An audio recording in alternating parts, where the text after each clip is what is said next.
मैं एक दबंग सीईओ होता हूँ जिस पर एक इंटर्न चुपके से मेरी मंगेतर को पसंद करता है। और जैसे ही मैं उस इंटर्न के चेहरे पर एक थप्पड़ मारता हूँ, तभी मुझे अचानक से पूरी स्क्रिप्ट याद आ जाती है, जिसके बाद मुझे पता चलता है कि असली चोजन वन हीरो तो यही है, जबकि मैं सिर्फ एक ईविल साइड कैरेक्टर हूँ जो अपनी दौलत और पावर फीमेल लीड के लिए कुर्बान कर देता है। ये सोचते ही मैं उसे 2 लात और मार देता हूँ, जिस पर मेरी मंगेतर उस इंटर्न को बचाने के लिए मेरे सामने आ जाती है और फिर मुझे धक्का देकर जमीन पर गिरा देती है। बस बहुत हो गया फेंग युआन, तुम सच में बहुत क्रूर हो। जिस पर मैं जमीन पर पड़े हुए तिरछी मुस्कान के साथ हंसने लगता हूँ। अब जबकि पूरी स्क्रिप्ट मेरे हाथ में आ चुकी है, तो ये लोग मेरे सिर पर चढ़ने का सपना देख रहे हैं, लेकिन इन्हें अपनी औकात तक नहीं पता। सिक्योरिटी कहाँ मर गई है? मैं ठंडी मार्बल फ्लोर पर पड़ा हुआ गला फाड़कर चिल्लाता हूँ, लेकिन पूरे सीईओ ऑफिस कॉरिडोर में सिर्फ मेरी आवाज ही गूंजती रहती है। जिस पर वैनर घुटनों के बल बैठकर ये चेन के सूजे हुए चेहरे को प्यार से सहलाने लगती है, लेकिन जैसे ही वो मेरी तरफ देखती है, उसकी आंखों में सिर्फ नफरत भरी होती है। फेंग्युआन, चिल्लाना बंद करो, वो ठंडी आवाज में कहती है। मैंने अपने वाइस प्रेसिडेंट अथॉरिटी का इस्तेमाल करके पूरी सिक्योरिटी डिपार्टमेंट को आधे दिन की छुट्टी दे दी है। आज चाहे तुम गला फाड़ लो, कोई भी यहाँ ये चेन को बचाने नहीं आएगा। यह सुनकर मैं पूरी तरह सन्न रह जाता हूँ। क्या यही प्लॉट आर्मर की ताकत है? मैं एक मल्टी बिलियन ग्रुप का चेयरमैन हूँ, लेकिन अपनी ही कंपनी में एक गार्ड तक नहीं बुला पा रहा। जिस पर ये चैन अपना चेहरा पकड़कर लाल आंखों के साथ मासूम बनने लगता है। वो बिल्कुल डरे हुए छोटे हिरण की तरह लिन वानर की बाहों में छिप जाता है। वानर दीदी, प्लीज मेरी वजह से फैंग बॉस से मत लड़िए, गलती मेरी ही थी। वो कांपती आवाज में बोलता है, लेकिन उसकी एक्टिंग साफ नजर आती है। मैं तो बस एक इंटर्न हूँ, मुझे फैंग बॉस की रिपोर्ट में गलती नहीं निकालनी चाहिए थी। वो इतने बड़े इंसान हैं, मेरे जैसे गरीब स्टूडेंट की जिंदगी तो घास से भी सस्ती है। यह सुनकर मैं गुस्से में हंस पड़ता हूँ। इसकी ग्रीन टी एक्टिंग इतनी तेज है कि मुझे छींक आ जाए। ये चेन यहाँ बेचारी बनने की एक्टिंग बंद करो। मैं जमीन से उठते हुए अपने सूट की धूल झाड़ता हूँ। तुम इसे गलती पकड़ना कहते हो? तुमने डेसिमल पॉइंट 3 डिजिट पीछे कर दिया था, कंपनी को हंड्रेड्स ऑफ मिलियंस का नुकसान हो जाता। मैंने तुम्हें सिर्फ 2 थप्पड़ मारे हैं, यही तुम्हारे लिए काफी था। चुप रहो। जिस पर लिन वैनर अचानक से उठ खड़ी होती है, बिल्कुल अपने बच्चे को बचाती हुई मुर्गी की तरह ये चेन के सामने खड़ी हो जाती है। फेंग्युआन, तुम बस जल रहे हो। ये चेन तुमसे ज्यादा यंग है, ज्यादा टैलेंटेड है। वो गरीब जरूर है, लेकिन उसका दिल सच्चा है। उसने तुम्हारे डेटा के लिए 3 रातें जागकर काम किया, और तुम उसे मार रहे हो। जिस पर मैं अपनी 3 साल पुरानी मंगेतर को देखकर भी उसे पहचान नहीं पाता। वो अब मुझे पूरी तरह अजनबी लग रही थी। लिन वैनर,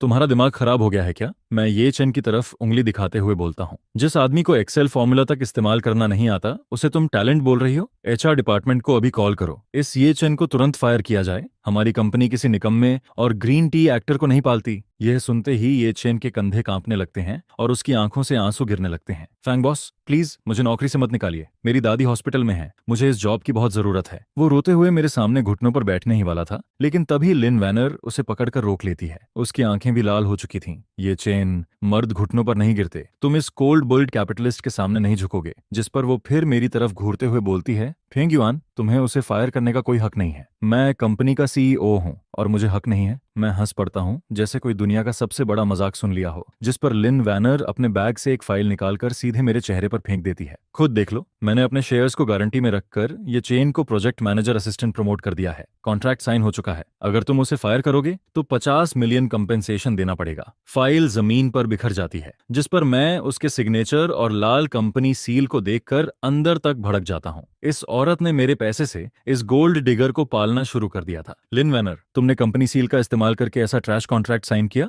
मेरी आवाज पूरी तरह ठंडी पड़ जाती है। ये सिर्फ तुम्हारी कंपनी नहीं है, इसमें मेरा भी हिस्सा है। वो घमंड से ठुड्डी उठाकर बोलती है। फेंग युआन, अगर तुमने ये चेन को दोबारा छुआ भी तो मैं तुरंत एंगेजमेंट तोड़ दूंगी। जिस पर ये चेन उसके पीछे खड़े होकर हल्की सी जीत वाली स्माइल देता है। वनर दीदी, रहने दीजिए, मैं खुद ही चला जाता हूँ। मैं नहीं चाहता आपकी वजह से प्रॉब्लम हो। तुम कहीं नहीं जाओगे। लिन वनर उसका हाथ कसकर पकड़ लेती है। आज मैं देखती हूँ कौन तुम्हें हाथ लगाता है। जिस पर मैं गहरी सांस लेते हुए अपने सीने में उठ रहे गुस्से को दबाता हूँ। बहुत बढ़िया, सच में हीरो और हीरोइन बनने लायक हो तुम दोनों। तुम्हारा ब्रेन वॉशिंग औरा तो कमाल का है। ठीक है, मैं सिर हिलाता हूँ और फिर दोनों की तरफ देखते हुए बोलता हूँ, लिन वैनर, आज जो कुछ तुमने कहा है उसे याद रखना। इसके बाद मैं मुड़कर एलिवेटर की तरफ बढ़ जाता हूँ। फैंग युएन, तुम कहाँ जा रहे हो? पीछे से लिन वनर चिल्लाती है। घर, अपनी आंखें धोने। मैं बिना पीछे देखे जवाब देता हूँ, और जैसे ही एलिवेटर का दरवाजा बंद होता है, मैं देखता हूँ कि ये चैन लिन वैनर के कंधे पर सिर टिकाकर मुझे प्रोवोकेट करते हुए मुस्कुरा रहा था। फेंग बॉस, आराम से जाइए, कल ऑफिस में फिर मुलाकात होगी। अगली सुबह मैं लगातार आ रहे बैंक नोटिफिकेशन से जागता हूँ, जिस पर मैं फोन उठाकर देखता हूँ कि मेरी ब्लैक कार्ड से रात 2 बजे लगातार 5 ट्रांजेक्शन्स हुई थी। टोटल अमाउंट था 3.2 मिलियन। ट्रांजैक्शन लोकेशन था डाउनटाउन का सीकेबी मॉल।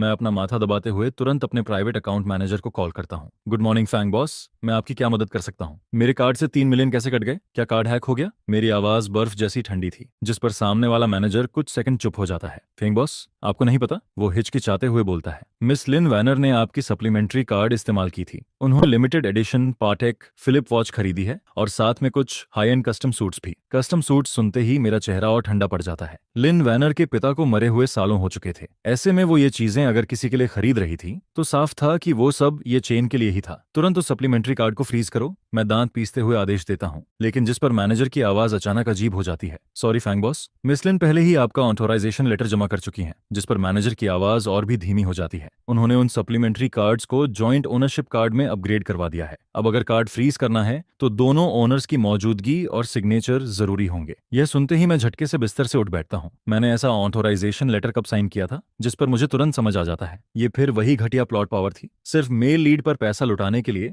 अब लीगल प्रोसेस तक को जबरदस्ती मोड़ दिया गया था। इसके बाद मैं कॉल काटकर तुरंत कार उठाता हूँ और सीधा कंपनी की तरफ निकल जाता हूँ। जैसे ही मैं सीईओ ऑफिस का दरवाजा खोलता हूँ, अंदर पूरा कमरा खाली पड़ा था, जिस पर सेक्रेटरी श्याओली कांपते हुए मेरे पास आता है। फैंग बॉस, वाइस प्रेसिडेंट लिन यहाँ नहीं है, वो कहाँ गई? मैं ठंडी आवाज में पूछता हूँ, जिस पर श्याओली घबराकर निकलता है। वाइस प्रेसिडेंट लिन ने असिस्टेंट ये के ऑफिशियल ज्वाइनिंग सेलिब्रेशन के लिए इंटरकॉन्टिनेंटल होटल का रूफटॉप रेस्टोरेंट बुक किया है। कंपनी के सारे सीनियर मैनेजर्स भी वहीं गए हैं। यह सुनकर मैं ठंडी हंसी हंस देता हूँ। मेरे पैसे से लग्जरी शॉपिंग और फिर उसी पैसे से ग्रैंड पार्टी। लिन वैनर, तुम सच में मेरी इज्जत को पैरों तले रौंद रही हो। आधे घंटे बाद मैं इंटरकॉन्टिनेंटल होटल के रूफटॉप रेस्टोरेंट का बड़ा दरवाजा धक्का देकर खोलता हूँ। अंदर पूरा माहौल लग्जरी से भरा हुआ था। ये चेन वही लाखों का कस्टम सूट पहने खड़ा था और उसकी कलाई में वही limited edition Patek Philippe watch चमक रही थी, जिस पर वो शैंपेन ग्लास हाथ में लेकर कंपनी के हाई लेवल एग्जीक्यूटिव्स के साथ हंसते हुए बातें कर रहा था, जबकि लिन वैनर उसके बिल्कुल पास खड़ी होकर उसे गर्व से देख रही थी। असिस्टेंट ये इतनी कम उम्र में इतना नॉलेज रखता है,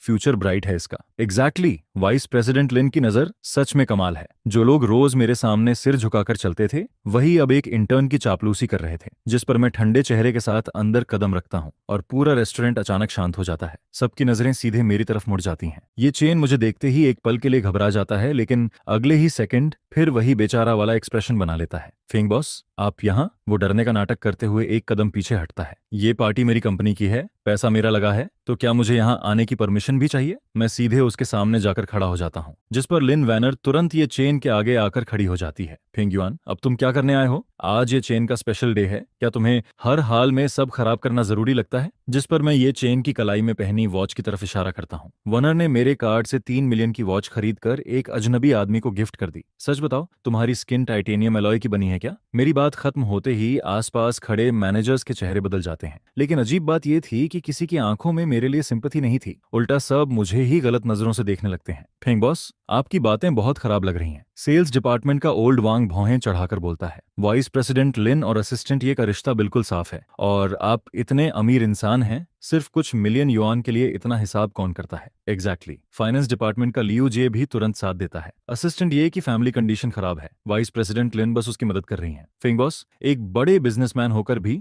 आपके अंदर बिल्कुल ग्रेस नहीं है। यह सुनकर मुझे खुद अपने कानों पर यकीन नहीं होता। क्या यही मेल लीड हो रहा है जो इतने स्मार्ट बिजनेस एग्जीक्यूटिव्स को भी ब्रेन डेड पपेट बना देता है? जिस पर यह चेन लाल आंखों के साथ अपनी वॉच उतारने लगता है। वानर दीदी, आई एम सॉरी, मुझे नहीं पता था ये पैसा फेंग बॉस का है। उसकी आवाज ऐसे कांप रही थी जैसे उस पर बहुत बड़ा अत्याचार हुआ हो। मैं गरीब जरूर हूं, लेकिन मेरी सेल्फ रिस्पेक्ट है। ये वॉच मैं वापस करता हूं, मुझे उनके गंदे पैसों की जरूरत नहीं। जिस पर वो जोर से वॉच टेबल पर फेंक देता है। लिन वैनर तुरंत उसका हाथ पकड़ लेती है। उसकी आंखों में दर्द साफ दिख रहा था। ये चेन, ऐसा मत करो, ये वॉच मैंने तुम्हें गिफ्ट की है, कोई इसे तुमसे छीन नहीं सकता। इसके बाद वो पलटकर मुझे ऐसे घूरती है जैसे मैं उसका दुश्मन हूँ। फेंग युआन, तुम मुझे घिन दिला रहे हो। क्या तुम्हें लगता है कि पैसे के दम पर तुम किसी की इज्जत कुचल सकते हो? ये पैसा मैं तुमसे उधार मानती हूँ, बाद में इंटरेस्ट सहित लौटा दूंगी, लेकिन अभी के अभी यहाँ से निकल जाओ, यहाँ तुम्हारा वेलकम नहीं है। जिस पर मैं उन दोनों को देखकर व्यंग्य से हंस देता हूँ। उधार? मैं टेबल से वाइन ग्लास उठाता हूँ और सीधे ये चेन के चेहरे पर उड़ेल देता हूँ। तो अभी लौटा दो। रेड वाइन उसके बालों और चेहरे से बहते हुए उसके महंगे सूट को पूरी तरह लाल कर देती है।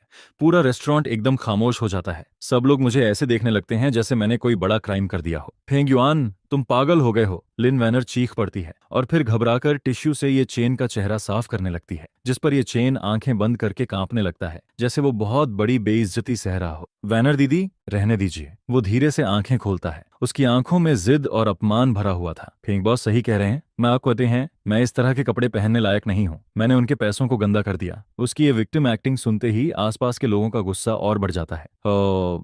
फेंग बॉस, अब आप हद पार कर रहे हैं। सिर्फ पैसे होने से कोई इंसान दूसरों की इज्जत नहीं खरीद सकता। असिस्टेंट, ये इतना अच्छा लड़का है और आप उसे इस तरह इंसल्ट कर रहे हैं। चारों तरफ लोग मुझे घूरने लगते हैं, लेकिन मैं उन सबको देखकर सिर्फ ठंडी हंसी हंसता हूँ। इन सबको मेल लीड औरा ने पूरी तरह ब्रेन वॉश कर दिया था। कैरेक्टर इंसल्ट, मैं धीरे से बोलता हूँ और फिर मेरी नजर पूरे हॉल में घूमती है। वो मेरी खरीदी हुई वॉच पहन रहा है, मेरे खरीदे कपड़े पहन रहा है और यहाँ खड़े होकर खुद को सेंट दिखा रहा है। तो आखिर बेवकूफ किसे बनाया जा रहा है? सिक्योरिटी। लिन वैनर पूरी तरह टूट चुकी थी। वो दरवाजे की तरफ उंगली दिखाकर चीखती है, इस आदमी को बाहर निकालो। जिस पर होटल सिक्योरिटी गार्ड्स एक दूसरे को देखने लगते हैं, लेकिन लिन वैनर के दबाव में वो मेरी तरफ बढ़ने लगते हैं। जरूरत नहीं है, मैं ठंडी हंसी हंसता हूँ और फिर हाथ का वाइन ग्लास जमीन पर पटक कर तोड़ देता हूँ। मैं खुद चला जाता हूँ। इसके बाद मैं लिन वैनर को घूरते हुए बोलता हूँ, आज जो बातें तुमने कही हैं उन्हें अच्छे से याद रखना। ये पैसा मैं तुमसे एक एक पैसे समेत वापस निकलवाऊंगा। और जैसे ही मैं मुड़कर बाहर निकलता हूँ, पीछे से ये चेन की कमजोर आवाज फिर सुनाई देती है, वनर दीदी। फैंग बॉस से नाराज मत होइए, वो बस आपकी बहुत परवाह करते हैं। जिस पर मैं अंदर ही अंदर हंस पड़ता हूँ। ये ग्रीन टी एक्टर सच में अपने काम के प्रति पूरी ईमानदारी रखता था। अगले दिन ग्रुप हेडक्वार्टर्स के टॉप फ्लोर मीटिंग रूम में मैं मेन सीट पर बैठा हुआ हाथ में पकड़ी फाइल पढ़ रहा था और जितना पढ़ता जा रहा था मेरी भौहें उतनी ही ज्यादा सिकुड़ती जा रही थीं। ये शंघाई न्यू एनर्जी प्रोजेक्ट था जो ग्रुप के इस साल के दूसरे हाफ का सबसे इंपॉर्टेंट प्रोजेक्ट माना जाता था। इस प्रोजेक्ट में ईडीएच में 1 बिलियन से भी ज्यादा इन्वेस्टमेंट होने वाला था और इसे तैयार करने में मैंने पूरा 1 साल लगा दिया था। लेकिन इस वक्त जो प्रपोजल मेरे हाथ में था उसे इतना बदल दिया गया था कि मैं उसे पहचान तक नहीं पा रहा था। पहले वाली सारी डिटेल्ड मार्केट रिसर्च और रिस्क एनालिसिस को पूरी तरह हटाया जा चुका था। उनकी जगह बस बड़े बड़े खोखले शब्द लिखे थे, एनवायरमेंट प्रोटेक्शन, सोशल रिस्पॉन्सिबिलिटी और बेकार के आइडियल ड्रीम्स जैसी बातें पूरे प्रपोजल में भरी हुई थीं। लेकिन सबसे ज्यादा मजाक वाली बात यह थी कि प्रोजेक्ट लीडर के नाम की जगह अब मेरा नाम हटाकर ये चेन का नाम डाल दिया गया था। कोई मुझे समझाएगा कि ये आखिर है क्या? मैं जोर से प्रोजेक्ट फाइल टेबल पर पटक देता हूँ। पूरा मीटिंग रूम एकदम शांत हो जाता है, जिस पर लिन वैनर, जो मेरे दाईं तरफ बैठी थी, आराम से कॉफी की एक सिप लेती है। फेंग युआन, इतना एग्रेसिव होने की जरूरत नहीं है, वो शांत आवाज में बोलती है। ये प्लान ये चेन ने पूरी रात जागकर तैयार किया है। उसके हिसाब से तुम्हारा पुराना प्लान सिर्फ कमर्शियल प्रॉफिट पर फोकस करता था, उसमें सोशल रिस्पॉन्सिबिलिटी की कमी थी। बिजनेस सिर्फ पैसे कमाने के लिए नहीं होता, उसमें आइडियल भी होने चाहिए। ये सुनकर मैं गुस्से में हंस पड़ता हूँ। आइडियल? मैं ठंडी नजरों से उसे देखता हूँ। 1 बिलियन की असली रकम जलाकर तुम्हारे ये सपने पूरे होंगे क्या? जिस पर मैं टेबल के आखिर में बैठे ये चेन की तरफ उंगली उठाता हूँ। जिस इंसान को फाइनेंशियल रिपोर्ट तक पढ़नी नहीं आती उसे पता भी है 1 बिलियन का मतलब क्या होता है। अभी के अभी ये प्रपोजल वापस ओरिजिनल फॉर्म में जाएगा और प्रोजेक्ट लीडर मैं ही रहूंगा। मैं एग्री नहीं करती। जिस पर लिन वैनर बिना डरे मेरी आंखों में आंखें डालकर बोलती है, मैंने पहले ही शेयर होल्डर्स से बात कर ली है। सबको लगता है कि ये चेन का प्लान ज्यादा इनोवेटिव है, ये फ्यूचर ट्रेंड के साथ मैच करता है। ये सुनकर मैं बाकी शेयर होल्डर्स की तरफ देखता हूँ। वो सभी लोग जो पहले बेहद स्मार्ट और शार्प हुआ करते थे अब ऐसे बैठे थे जैसे किसी ने उनका दिमाग कंट्रोल कर लिया हो। डायरेक्टर वांग, आपको भी ये कूड़े का ढेर इनोवेटिव लग रहा है? मैं ठंडी आवाज में पूछता हूँ। जिस पर डायरेक्टर वांग हल्का सा खांसता है और मेरी नजरों से बचने लगता है। फेंग बॉस, यंग जनरेशन की थिंकिंग बहुत फ्लेक्सिबल होती है, वो जबरदस्ती मुस्कुराते हुए बोलता है। असिस्टेंट, ये का डेटा थोड़ा वीक जरूर है लेकिन ओवरऑल विजन बहुत ग्रेट है। एग्जैक्टली, बिल्कुल सही। डायरेक्टर ली भी तुरंत सिर हिलाता है। हमें यंग टैलेंट को मौका देना चाहिए और वैसे भी असिस्टेंट ये का फेस रीडिंग देखकर लगता है कि वो फ्यूचर में बहुत बड़ा आदमी बनेगा। यह सुनकर मैं कुछ सेकंड के लिए बिल्कुल चुप हो जाता हूँ। Face reading? मैं धीरे से हंसता हूँ। तुम लोग 1 बिलियन इन्वेस्ट करने जा रहे हो और डिसीजन फेस देखकर ले रहे हो? जिस पर मेरे अंदर एक अजीब सी बेबसी भर जाती है। प्लॉट करेक्शन की इस जबरदस्ती में अब लॉजिक और कॉमन सेंस दोनों खत्म हो चुके थे। अगर मैं इस डिसीजन को रिजेक्ट कर दूं तो? मैं ठंडी नजरों से लिन वानर को देखता हूँ, जिस पर लिन वानर अचानक खड़ी हो जाती है। वो दोनों हाथ टेबल पर टिकाकर मुझे ऊपर से देखती है। फैंग युआन, हाल फिलहाल तुम्हारी मेंटल स्टेट बहुत अनस्टेबल हो चुकी है। उसकी आवाज अहंकार से भरी थी। इससे कंपनी की नॉर्मल ऑपरेशंस पर असर पड़ रहा है। इसलिए मैं सजेस्ट करती हूँ कि फेंग युआन को 1 महीने के लिए सीईओ पोजीशन से सस्पेंड कर दिया जाए ताकि वो घर पर आराम कर सके। और शंघाई प्रोजेक्ट अब मैं और ये चेन संभालेंगे। एग्री? मैं सपोर्ट करता हूँ। जिस पर सारे शेयर होल्डर्स एक एक करके हाथ उठाने लगते हैं। मैं उन उठे हुए हाथों को देखता हूँ और फिर अचानक हंस पड़ता हूँ। ठीक है, मैं धीरे से सिर हिलाता हूँ। अगर खेलना ही है तो फिर बड़ा खेल खेलते हैं। इसके बाद मैं खड़ा होकर अपना सूट ठीक करता हूँ। बस उम्मीद करता हूँ कि 1 महीने बाद तुम लोग अभी की तरह हंस पाओगे। और फिर मैं मीटिंग रूम छोड़कर बाहर निकल जाता हूँ, जिस पर पीछे से ये चेन की भावुक आवाज सुनाई देती है। सभी शेयर होल्डर्स का धन्यवाद। मैं शंघाई प्रोजेक्ट को जरूर सक्सेस तक लेकर जाऊंगा। काम से सस्पेंड होने के तीसरे दिन मैं अपने विला के सोफा पर बैठा बाहर हो रही तेज बारिश को देख रहा था। इन 3 दिनों में मैं न कंपनी गया था और न ही किसी से कांटेक्ट किया था। मैं बस इंतजार कर रहा था उस मौके का जो इस फेक स्क्रिप्ट को पूरी तरह तोड़ सके। लेकिन मौका आने से पहले मुझे एक ऐसा सीन देखने को मिला जिसने मेरे अंदर का गुस्सा पूरी तरह फाड़ दिया। उस दोपहर मैं सिटी सेंटर वाले अपार्टमेंट में कुछ सीक्रेट डॉक्यूमेंट्स लेने वापस गया था। ये अपार्टमेंट मैंने लिन वैनर से एंगेजमेंट से पहले खरीदा था। वहां मेरी कई पर्सनल और प्रीशियस चीजें रखी थीं। लेकिन जैसे ही मैं अंदर घुसता हूं तभी लिविंग रूम से हल्की नॉक जैसी आवाज सुनाई देती है। टिक टिक। वो आवाज मेटल के जेड से टकराने जैसी थी, जिस पर मैं भौहें सिकोड़ते हुए धीरे धीरे अंदर बढ़ता हूं और अगले ही पल मेरा पूरा शरीर जम जाता है। लिविंग रूम के कारपेट पर यह चेन पालथी मारकर बैठा था। उसके हाथ में एक छोटा मेटल हैमर था, जबकि उसके सामने ग्लास टेबल पर एक क्रिस्टल क्लियर जेड ब्रेसलेट रखा था। वो ब्रेसलेट मेरी माँ की आखिरी निशानी थी। Top grade imperial green Z. उसकी कीमत करोड़ों में थी, लेकिन मेरे लिए उसकी असली कीमत वो यादें थीं जो मेरी माँ ने मेरे लिए छोड़ी थी। लेकिन इस वक्त ब्रेसलेट का एक हिस्सा टूट चुका था। छोटे छोटे जेड पीसेस पूरे टेबल पर बिखरे पड़े थे। तू क्या कर रहा है? मेरे दिमाग में जोर का धमाका होता है। अगले ही सेकंड मैं पागलों की तरह उसकी तरफ दौड़ता हूँ और उसका कॉलर पकड़कर उसे जमीन से ऊपर उठा देता हूँ। किसने परमिशन दी तुझे इसे छूने की? मैं गुस्से में चीखता हूँ। किस हक से तूने इसे तोड़ा? जिस पर ये चेन का चेहरा लाल पड़ जाता है। उसके हाथ से हैमर नीचे गिर जाता है। फैंग फैंग बॉस, मुझे छोड़िए। वो छटपटाता है, लेकिन उसकी आंखों में डर नहीं था। वहां सिर्फ छिपी हुई प्रोवोकेशन थी। ये ब्रेसलेट बहुत ओल्ड फैशन था। वो धीरे से बोलता है। वनर दीदी ने कहा इसे पहनने से इंसान बूढ़ा लगता है। मैं बस इसे तोड़कर छोटे पेंडेंट्स बनाना चाहता था। वैनर दीदी ने कहा था आपको पसंद आएगा। यह सुनते ही मेरी आंखों के सामने अंधेरा छा जाता है। मेरी माँ की आखिरी निशानी सिर्फ लिन वैनर को खुश करने के लिए तोड़ दी गई थी। दफा हो जा। मैं गरजते हुए उसे जोर से धक्का देता हूँ, जिस पर ये चेन लड़खड़ाकर जमीन पर गिरता है। लेकिन इस बार वो अपनी रोज वाली वीक एक्टिंग नहीं करता। उसकी आंखें अचानक बेहद खतरनाक हो जाती हैं। तू मुझे धक्का देने की हिम्मत कैसे कर सकता है? वो गुर्राते हुए टेबल से एस्ट्रे उठाता है और सीधे मेरी तरफ दौड़ पड़ता है। मैं साइड हटकर अटैक बचा लेता हूँ। आस्त्रे पीछे दीवार से टकराकर टूट जाता है, जिस पर मैं तुरंत उसका हाथ पकड़कर उसे जमीन पर दबा देता हूँ। लेकिन तभी अपार्टमेंट का दरवाजा जोर से खुलता है। लिन वैनर शॉपिंग बैग्स लेकर अंदर आती है और जैसे ही वो ये सीन देखती है तुरंत चीख पड़ती है। बैग्स जमीन पर गिर जाते हैं और वो भागकर हमारी तरफ आती है, लेकिन वो मुझे नहीं संभालती। वो जोर से मुझे धक्का देती है और सीधे ये चेन को अपनी बाहों में पकड़ लेती है। ये चेन, तुम ठीक हो? उसकी आवाज दर्द से भरी थी, जिस पर मैं सोफा का सहारा लेकर खुद को संभालता हूँ और फर्श पर बिखरे जेड पीसेस को देखकर मेरा दिल अंदर से टूट जाता है।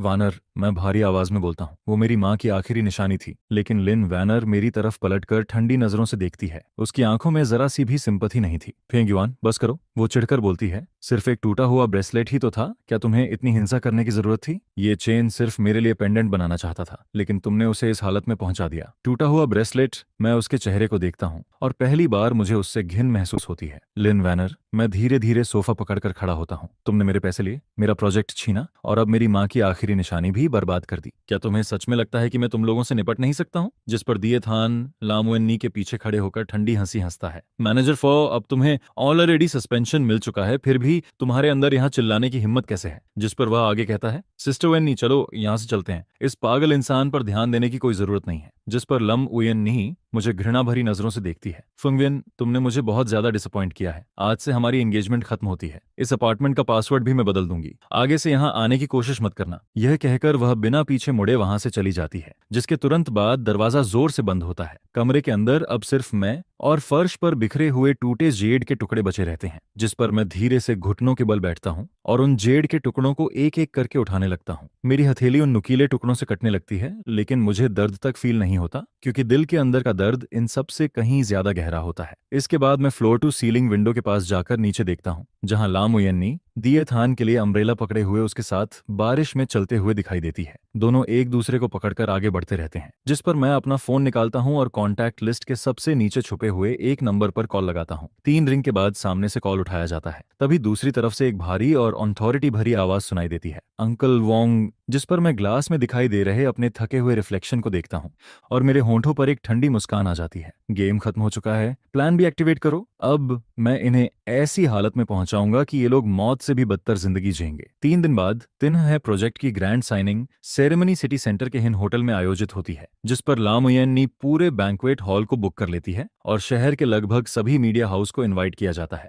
वह इस मौके का इस्तेमाल करके सबके सामने खुद और दिए थान को एक बिजनेस लेजेंड की तरह पेश करना चाहती है, जिस पर मैं होटल के सामने खड़ी एक मेबैग के अंदर बैठा होता हूँ और बड़ी स्क्रीन पर लामुयन्नी और दिए थान के घमंडी चेहरे देख रहा होता हूँ। यंग मास्टर, सब कुछ अरेंज हो चुका है। जिस पर अंकल वूंग पैसेंजर सीट से मुझे एक फाइल पकड़ाते हैं। मैं कैजुअली उस फाइल को पलटकर देखने लगता हूँ। यह तान हाई प्रोजेक्ट के पार्टनर्स की इन्फॉर्मेशन और हॉक थी ग्रुप की इंटरनल डायरेक्टिव्स होती हैं। लम उयन्नी और उसके वो बेवकूफ शेयर होल्डर्स यही सोच रहे थे कि हक थी ग्रुप दिएपथन और उसके उस कचरे जैसे प्रपोजल से इंप्रेस हो गया है, लेकिन उन्हें बिल्कुल अंदाजा नहीं था कि हक थी ग्रुप के पीछे असली कंट्रोलर मैं खुद हूँ। पिछले 3 सालों से किसी को शक ना हो इसलिए मैं सीक्रेटली अपनी कोर एसेट्स को अनामनस ट्रस्ट के जरिए विदेशों में ट्रांसफर करता रहा और वहीं से एक विशाल बिजनेस एम्पायर कंट्रोल करता रहा। और अब आखिरकार जाल समेटने का समय आ चुका था। इसके बाद बैंक्वेट हॉल के अंदर चमचमाती लाइट्स के बीच लैम उयेन्नी लाल रंग की इवनिंग ड्रेस पहनकर दिए थान का हाथ पकड़ते हुए स्टेज पर चढ़ती है। दिए थान भी सूट में काफी कॉन्फिडेंट दिखाई देता है। लेडीज एंड जेंटलमैन, आज यहाँ आने के लिए आप सभी मीडिया फ्रेंड्स का धन्यवाद। जिस पर लाम उयेन्नी चेहरे पर परफेक्ट स्माइल लेकर बोलना शुरू करती है।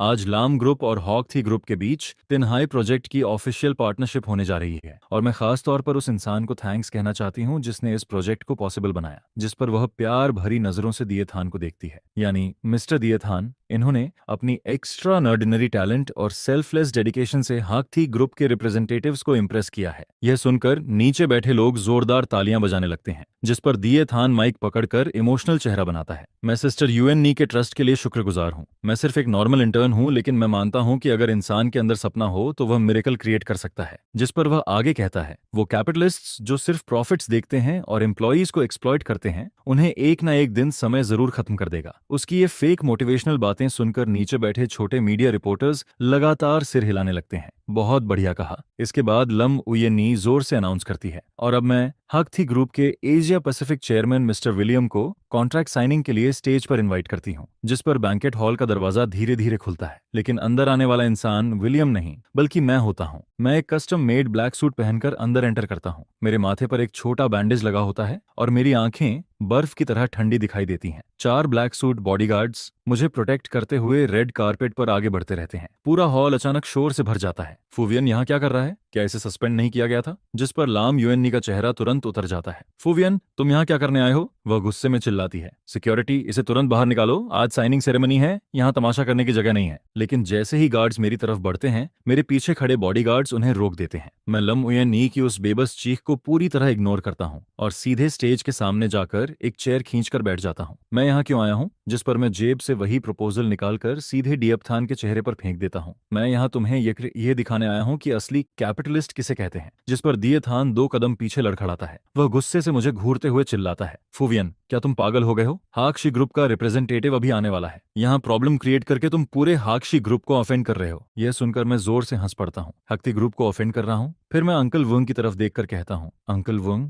इन्हें बताइए मैं कौन हूँ। जिस पर अंकल वुंग आगे बढ़ते हैं और पूरे मीडिया हॉल की तरफ देखकर जोरदार आवाज में बोलते हैं, लेडीज एंड जेंटलमैन, मैं आप सभी को ऑफिशियली इंट्रोड्यूस करना चाहता हूँ। ये हैं हॉक थी ग्रुप के real owner, actual share holder और तिनहाई प्रोजेक्ट के फाइनल डिसीजन मेकर मिस्टर फोंगवियन। उनके इतना कहते ही पूरा हॉल मौत जैसी खामोशी में डूब जाता है। सभी लोग शौक में आंखें फाड़कर मुझे देखने लगते हैं। जिस पर लम उयेन्नी की आंखें सिकुड़ जाती हैं और उसका शरीर कांपने लगता है। नहीं, यह इम्पॉसिबल है। वह कांपती उंगली से मेरी तरफ इशारा करती है। तुम हक्थी ग्रुप के मालिक कैसे हो सकते हो? तुम तो एक पावरलेस लूजर थे। जिस पर दीपथन भी दांत भींचकर खुद को संभालने की कोशिश करता है। इनकी बातों में मत आओ, ये सिर्फ ब्लफ कर रहा है। हाकथी ग्रुप जैसी कंपनी किसी लोकल आदमी की प्रॉपर्टी नहीं हो सकती। लेकिन मैं उनकी डेस्परेट एक्टिंग पर ध्यान तक नहीं देता। मैं सीधे टेबल पर रखा माइक उठाता हूँ। मैं मालिक हूँ या नहीं, इसका जवाब तुम्हें अभी मिल जाएगा। जिस पर मैं उंगलियां चटकाता हूँ और हॉल की बड़ी स्क्रीन तुरंत बदल जाती है। स्क्रीन पर विदेश में मौजूद चेयरमैन विलियम वीडियो कॉल में दिखाई देता है। विलियम तुरंत सम्मान से सिर झुकाता है। बॉस, मैं ठंडी आवाज में आदेश देता हूँ, विलियम, कंपनी का फैसला अनाउंस करो। Yes boss. जिस पर विलियम कैमरा की तरफ देखकर गंभीर आवाज में बोलना शुरू करता है। हाकथी ग्रुप के अनुसार लाम ग्रुप द्वारा सबमिट किया गया तान हाई प्रोजेक्ट प्रपोजल पूरी तरह बिजनेस लॉजिक से खाली है और इसके अलावा प्रोजेक्ट इंचार्ज मिस्टर डीप थान के अंदर बेसिक प्रोफेशनल क्वालिटी तक मौजूद नहीं है। जिस पर विलियम आगे बोलना जारी रखता है। इसी वजह से ही नक्ति ग्रुप लाम ग्रुप के साथ अपनी सारी पार्टनरशिप को अनिश्चित समय के लिए कैंसिल करता है। साथ ही शुरुआती बिजनेस नेगोशिएशन के दौरान कमर्शियल फ्रॉड करने की वजह से हम लाम ग्रुप पर लीगल एक्शन भी लेने वाले हैं। कंपनसेशन अमाउंट होगी $200 मिलियन। इतना कहते ही वीडियो कॉल कट जाती है और बड़ी स्क्रीन वापस ब्लैंक हो जाती है। जिस पर लाम उयेन्नी के हाथ पैर कांपने लगते हैं और वह सीधे स्टेज पर गिर पड़ती है, क्योंकि $200 मिलियन का कंपनसेशन पूरे आज ग्रुप को तुरंत बैंकरप्टेसी और लिक्विडेशन तक पहुंचाने के लिए काफी होता है। नहीं, यह सच नहीं हो सकता। वह खुद से बड़बड़ाती रहती है।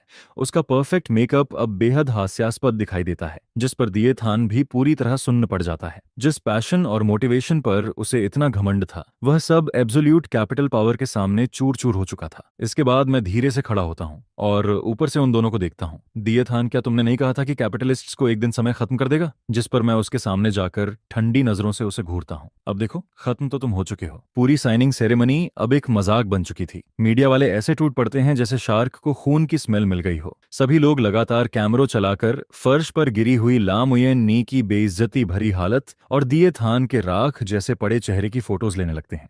लेकिन मैं उस केओस की तरफ पलटकर भी नहीं देखता। मैं सीधे अपने बॉडीगार्ड्स के साथ होटल से बाहर निकल जाता हूँ, क्योंकि असली रिवेंज तो अब शुरू हुआ था। दोपहर के 2 बजे सिटी सेंटर के सबसे लग्जूरियस 3 स्टार मिशेलिन रेस्टोरेंट के अंदर लाम उयेन नी और दिए थान एक कोने में बैठे दिखाई देते हैं। दोनों के चेहरे सफेद पड़ चुके होते हैं और साफ नजर आता है कि सुबह वाले शौक से वे अभी तक बाहर नहीं निकल पाए हैं। उयेन सिस्टर, अब हम क्या करेंगे? जिस पर दिए थान कांपती आवाज में बोलता है, $200 मिलियन का कंपेंसेशन। कंपनी इसे कभी भी नहीं कर पाएगी। उसका वो चोजन हीरो वाला कॉन्फिडेंस अब एब्सोल्यूट पावर के सामने पूरी तरह गायब हो चुका था। घबराओ मत। जिस पर लाम उयेन खुद को काम दिखाने की कोशिश करते हुए पानी का एक घूंट पीती है। फुवियन ने जरूर कोई डर्टी ट्रिक इस्तेमाल की होगी। क्या उसे लगता है कि वह ऐसे मुझे खत्म कर देगा? सपना देख रहा है। मेरे पास अभी भी प्रॉपर्टीज हैं, इन्वेस्टमेंट फंड्स हैं। ज्यादा से ज्यादा क्या होगा, हम फिर से शुरुआत कर लेंगे। इसके बाद वह हाथ उठाकर वेटर को बिल लाने का इशारा करती है, जिस पर वेटर कार्ड मशीन लेकर उनके पास आता है और प्रोफेशनल स्माइल के साथ बोलता है, मिस लाम, आपका टोटल बिल 28,000 युआन हुआ है। आप कैसे पेमेंट करना चाहेंगी?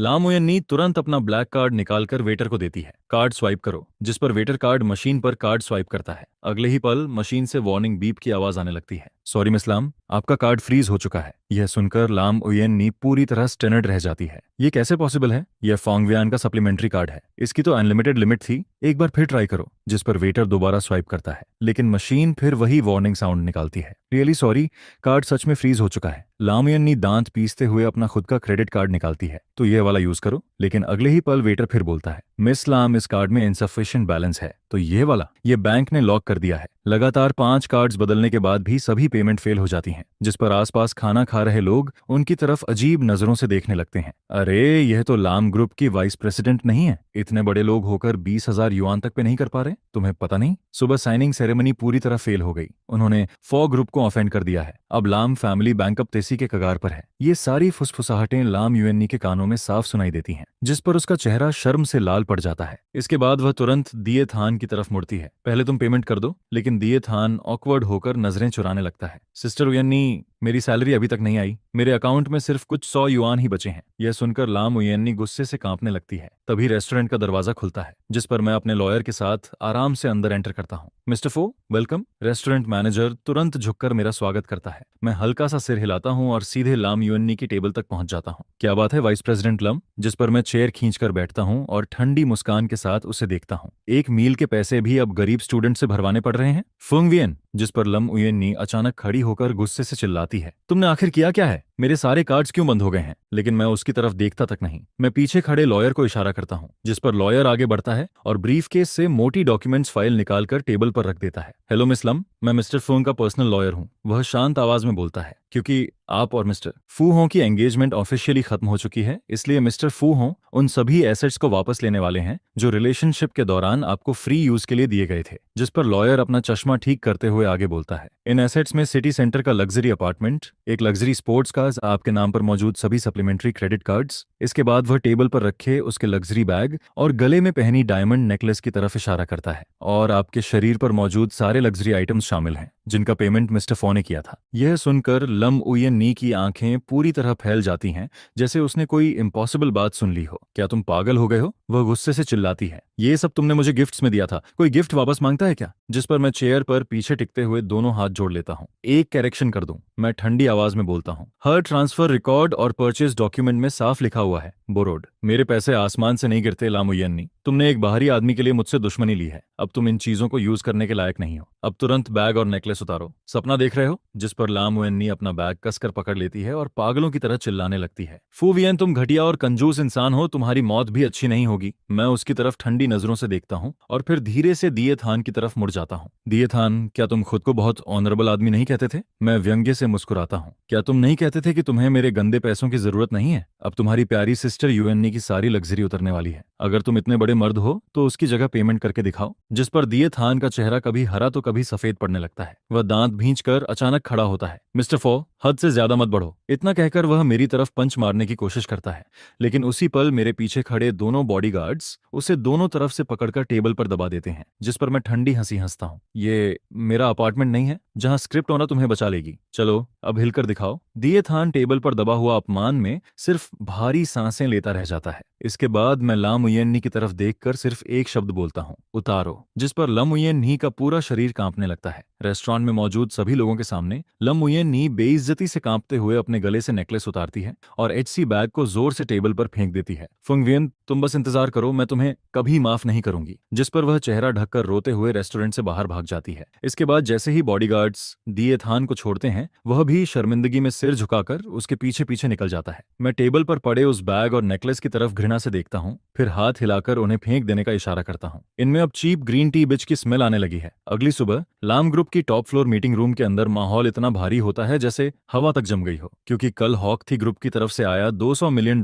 कंपेंसेशन नोटिस पूरे कंपनी के अंदर एटॉमिक बॉम्ब की तरह फट चुका था। सभी शेयर होल्डर्स बेचैनी में ऐसे तड़प रहे होते हैं जैसे गर्म तवे पर चींटियां भागती हैं। अब क्या होगा? $200 मिलियन है, पूरी कंपनी बेच दो तब भी ये अमाउंट नहीं भर पाएंगे। जिस पर एक शेयर होल्डर गुस्से से चिल्लाता है, सब उस बेवकूफ लामुएन्नी की वजह से हुआ। कौन बिजनेस प्रोजेक्ट को रोमांस ड्रामा बनाता है, अब पूरी कंपनी को बर्बाद कर दिया। कल तक दिए थान की तारीफ करने वाला डायरेक्टर ली भी अब सबसे ज्यादा टेबल पीट कर गालियां दे रहा होता है। तभी मीटिंग रूम का दरवाजा खुलता है, जिस पर लामुएन्नी अंदर एंटर करती है। उसकी आंखों के नीचे काले घेरे पड़ चुके होते हैं और चेहरा पूरी तरह थका हुआ दिखाई देता है। दिएब थान भी उसके पीछे आता है, लेकिन अब वह किसी हारे हुए मुर्गे की तरह दिख रहा होता है। उसके अंदर पहले वाला घमंड और एरोगेंस बिल्कुल गायब हो चुका था। डियर शेयर होल्डर्स, जिस पर लामुएन्नी मुश्किल से खुद को संभालते हुए चेयरमैन सीट तक पहुंचती है। आप लोग पैनिक मत कीजिए, मैं अभी भी चेयरमैन विलियम से कांटेक्ट करने की कोशिश कर रही हूँ। जरूर कोई मिसअंडरस्टैंडिंग हुई होगी। मिसअंडरस्टैंडिंग? तभी मैं डोर खोलकर अंदर एंटर करता हूँ और आराम से मीटिंग रूम के बीच तक चला आता हूँ। लामुएन्नी, अब तक तुम्हें लगता है कि यह सिर्फ मिसअंडरस्टैंडिंग है? मुझे देखते ही सारे शेयर होल्डर्स ऐसे खड़े हो जाते हैं जैसे उन्हें कोई सेवर मिल गया हो। मिस्टर फॉ,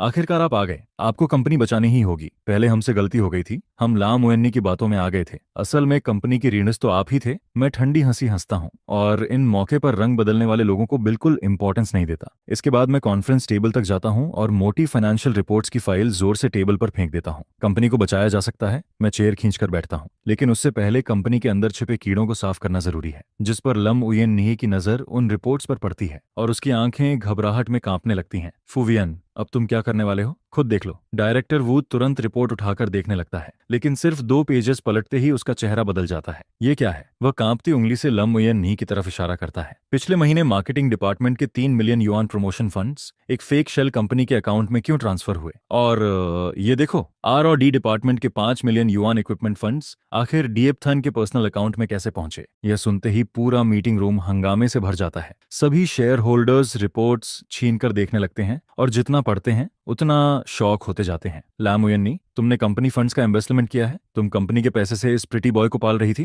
पुलिस बुलाओ, अभी के अभी। जिस पर लामुएन्नी पूरी तरह पैनिक हो जाती है। उसे हमेशा लगता था कि उसने सब कुछ परफेक्टली छुपाया हुआ है। वाइस प्रेसिडेंट अथॉरिटी की वजह से कोई इन अकाउंट्स तक पहुंच ही नहीं पाएगा। लेकिन उसे यह नहीं पता था कि कंपनी का फाइनेंस डायरेक्टर कब का मेरा आदमी बन चुका था। नहीं, यह इन्वेस्टमेंट नहीं है। वह हड़बड़ाकर सफाई देने लगती है। ये शुरुआती इन्वेस्टमेंट था। दिए थान बहुत टैलेंटेड है, आगे चलकर वह कंपनी के लिए बहुत पैसा कमाएगा। बहुत पैसा? जिस पर मैं व्यंग्य से हंसता हूँ। उस इंसान के भरोसे जिसे बेसिक एक्सेल तक यूज करना नहीं आता, या उसके उस दिमाग के भरोसे जो छोटी सी बात पर आउट ऑफ कंट्रोल हो जाता है। इसके बाद मैं रूम के कोने में खड़े दिए थान की तरफ देखता हूँ। वह डर से कांप रहा होता है। दिए थान, तुमने 8 million yuan public assets misuse किए हैं। इतने पैसों के लिए तुम्हें कई साल जेल में सड़ना पड़ेगा। यह सुनते ही दिए थान के पैर जवाब दे देते हैं और वह सीधे जमीन पर गिर पड़ता है। मिस्टर फोंग, मुझसे गलती हो गई। जिस पर वह घुटनों के बल रेंगते हुए मेरे पैरों तक आ जाता है और मेरे पैर पकड़ लेता है। यह सब सिस्टर यूएननी ने करवाया था। सारे पैसे उसी के पास हैं। मैंने 1 युआन तक खर्च नहीं किया। प्लीज मुझे माफ कर दीजिए,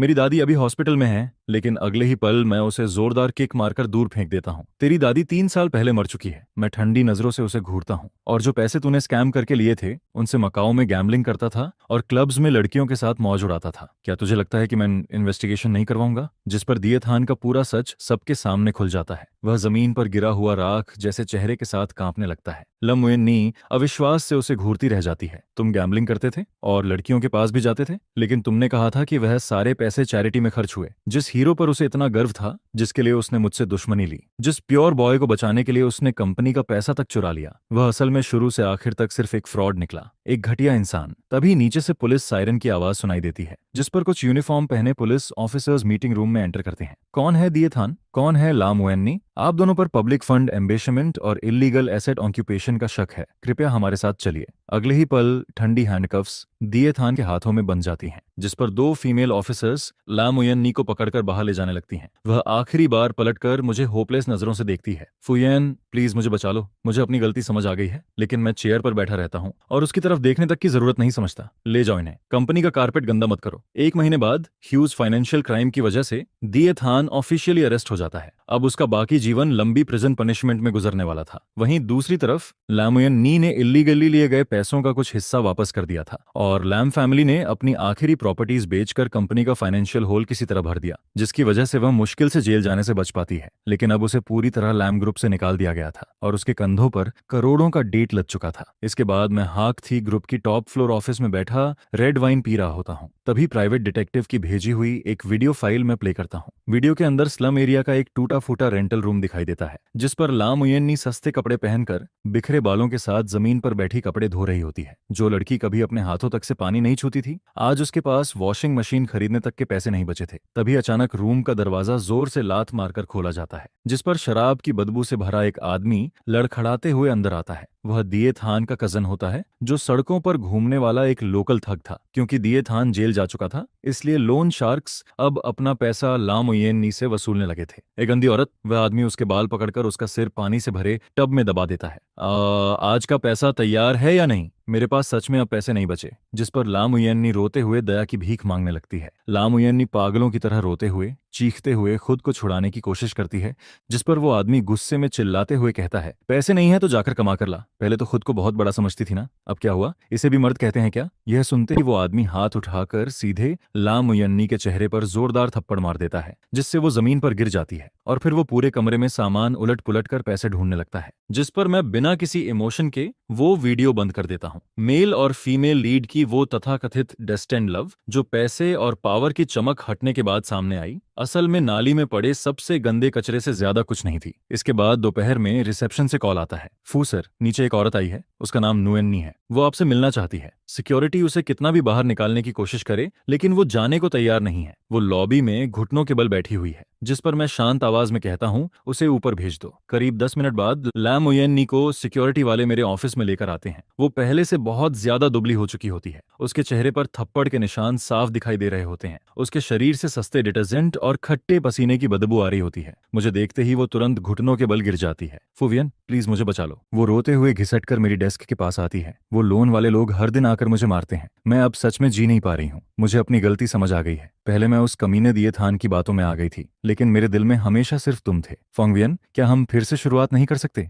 मैं तुम्हारे लिए कुछ भी करूंगी, चाहे सर्वेंट बनना पड़े या नैनी, मुझे सब मंजूर है। जिस पर मैं ऊपर से उसे ऐसे देखता हूँ जैसे किसी सड़क पर पड़े बेसहारा कुत्ते को देख रहा हूँ। फिर से शुरुआत? यह कहते हुए मैं ड्रॉअर से एक फाइल निकालकर उसके सामने फेंक देता हूँ। पहले इसे देख लो, फिर बात करना। ला मुयन्नी कांपते हाथों से वो फाइल उठाती है। वो डीएब थान के फोन डेटा रिकवरी की रिपोर्ट होती है। उसके अंदर ट्रेनिंग ग्रुप के सारे चैट रिकॉर्ड्स भरे हुए होते हैं, जहां वो गोल्ड डगर ट्रेनिंग लेता था। जिस पर एक मैसेज लिखा होता है, वो बेवकूफ ला मुयन्नी पूरी तरह फंस चुकी है। मैं बस थोड़ा दुखी बनने का ड्रामा करता हूँ और वो तुरंत मेरे लिए लाखों की वॉच खरीद देती है। ग्रुप में कोई पूछता है, और वो फोवियन, उसे कुछ शक नहीं होता क्या? जिसके जवाब में दिए थान हंसते हुए लिखता है, फोवियन तो बस एटीएम मशीन है। जब तक लाम फैमिली का पैसा पूरा निचोड़ नहीं लेता, तब तक खेल चलता रहेगा। उसके बाद पैसे लेकर विदेश भाग जाऊंगा। उस बूढ़ी औरत की जिंदगी मौत से मुझे क्या फर्क पड़ता है? यह सब पढ़ते ही लम उयन्नी का पूरा शरीर कांपने लगता है। नहीं, ये सच नहीं हो सकता। जिस प्यार पर उसे सबसे ज्यादा गर्व था, जिस इंसान के लिए उसने मुझसे लड़ाई की, सब कुछ छोड़ दिया, वही प्यार अब एक मजाक बन चुका था, जिस पर मैं उसके सामने जाकर खड़ा हो जाता हूँ। तुम्हें सच्चा प्यार चाहिए था ना? यही है उसका असली चेहरा। तुमने एक गोल्ड डगर के लिए